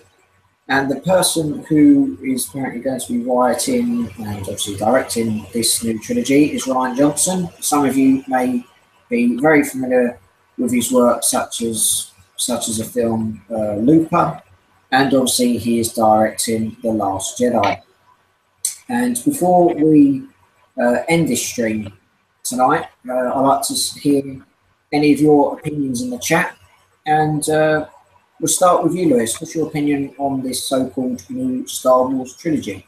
Yeah, I'm hoping it's like it shows that the fact that they've chosen Rian Johnson, that they're confident in him and The Last Jedi, which either could be like a kind of a marketing thing, the way they post it, like similar to how they did it with something else I can't remember, but it could be a good thing or a bad thing, because if we don't like The Last Jedi, not that we probably won't, but we never know. But I'm hoping it's something different, like not just a Obi-Wan trilogy or something like that. I'm hoping it's like they did say something completely new. Yeah, well, obviously we are familiar that this is the Star Wars trilogy. It is based on the Star Wars. It's based obviously on Anakin, and then based on his son Luke, and obviously we see his sister Leia. It's mainly based on the Skywalkers. So who knows? We could see some great films be made, either by characters fans want to see for years. We could get live action films or other favorite TV shows, characters. But it's a promising time for Star Wars. It's getting better year by year. And I'm really looking forward to seeing what Rian Johnson can deliver and what this amazing franchise can do. So overall, I'm pleased with it. Alan, what do you think of the new trilogy announced? I don't have much to say really because I don't know enough. Okay. But sure, I'll welcome it. Nice. I can't wait to see what to see what it's going to be all about. Yeah. Fair enough. So we discussed the new trilogy in a little bit of detail. Before this stream ends, I'm going to, if any of you guys want to quickly check the comments before we end the stream to see what's happening. So who's getting Battlefront on Friday? Oh, I'll be getting Battlefront. Yeah. Yep. Not me, because I don't have any console. It's a shame. Right, let's check the comments one last time before. I'm a noob anyway, so that's okay. Okay. Right, let's check these comments one last time before we end the stream. I still haven't finished Lego Star Wars: The Force Awakens video game. I didn't even get that. That's good. I'm still at the beginning of that, like in the Jakku level. I completed that ages ago. Yeah. Right. So we've got some comments in. BY Buyer Atwell. He's a new comment. How much is that collection worth? Well, if you're saying my collection, it's probably worth at least £1,000, maybe more. The Benjamin has commented, who's one of my subscribers, just wanted to drop by and say hi, hello. Benjamin 2000, by the way, I'm getting Battlefront for sure. Yep, I knew who you were. If there's any more questions you'd like to ask any of us, please let us know, either underneath the video. I'll just check it one last time. What are your obviously, I think you did a top 10 favorite A New Hope figures, right? Yep. So yeah, guys, be sure to check that out later on after the stream. I think that's worth a watch. Yeah, no problem. Before we end the stream, is there anything you guys would like to discuss? Anything new or? Well, I really can't wait for the Last Jedi to come out. I can't wait for the vintage collection to make its comeback, and I can't wait to finish the Ahsoka book that I've been reading on and off for like a year now. Nice one. Yeah, that's pretty much it. And also, I did buy a figure, the first one in a long while that I haven't bought any action figure. I bought Rey from The Last Jedi. I'll unbox her in my Last Jedi live stream when I do that on my channel, along with those. I have 20 of those little micro pops. I'll show you what they look like. Oh, are they those things? Wait, what are those? That's what it is, and that's what you'll find inside. Oh, I saw those. There's some. I want those. Where? Are they like a European thing or? Yeah, my parents go to this supermarket in France, and they have those. It's almost done though. You get cool stuff. Wait, do you live in France? No, I live in Switzerland, but there's the supermarket where they go to. It's not too far away. Well, you get good stuff there. I'm lucky. Yeah. So I have a Jar Jar one, isn't there? Yeah, so I have like 20 of those, and I'll be unbagging them in December when I do the live stream. Yeah, so plenty of stuff to do in December. Anything to add on, Lewis? No, not really. I think I added my celebration badges to my Stormtrooper. Nice one. This is Darth Vader from the 2013 Celebration Europe from Essen, Germany. Oh, yeah, and this is Chewbacca from Celebration London back in 2016. Just checking the comments one final time. Hopefully they'll do roll. Hopefully Star Wars Celebration will come back to Europe in 2019. Yeah, I'll be definitely going to that one. The Benjamin has commented, random question, what do you think about the new trilogy? We mentioned that in the video, so if you just scroll back a bit. He's mentioned, I want it to be set in the Old Republic era or even before that.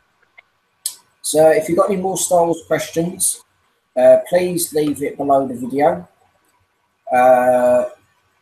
So yeah, that's about it for tonight's live stream. So it's been Star Wars Conversations, Star Wars Episode 4, A New Hope. I would like to say a massive thank you to each and every one of you tuning in for my Star Wars Conversations live stream.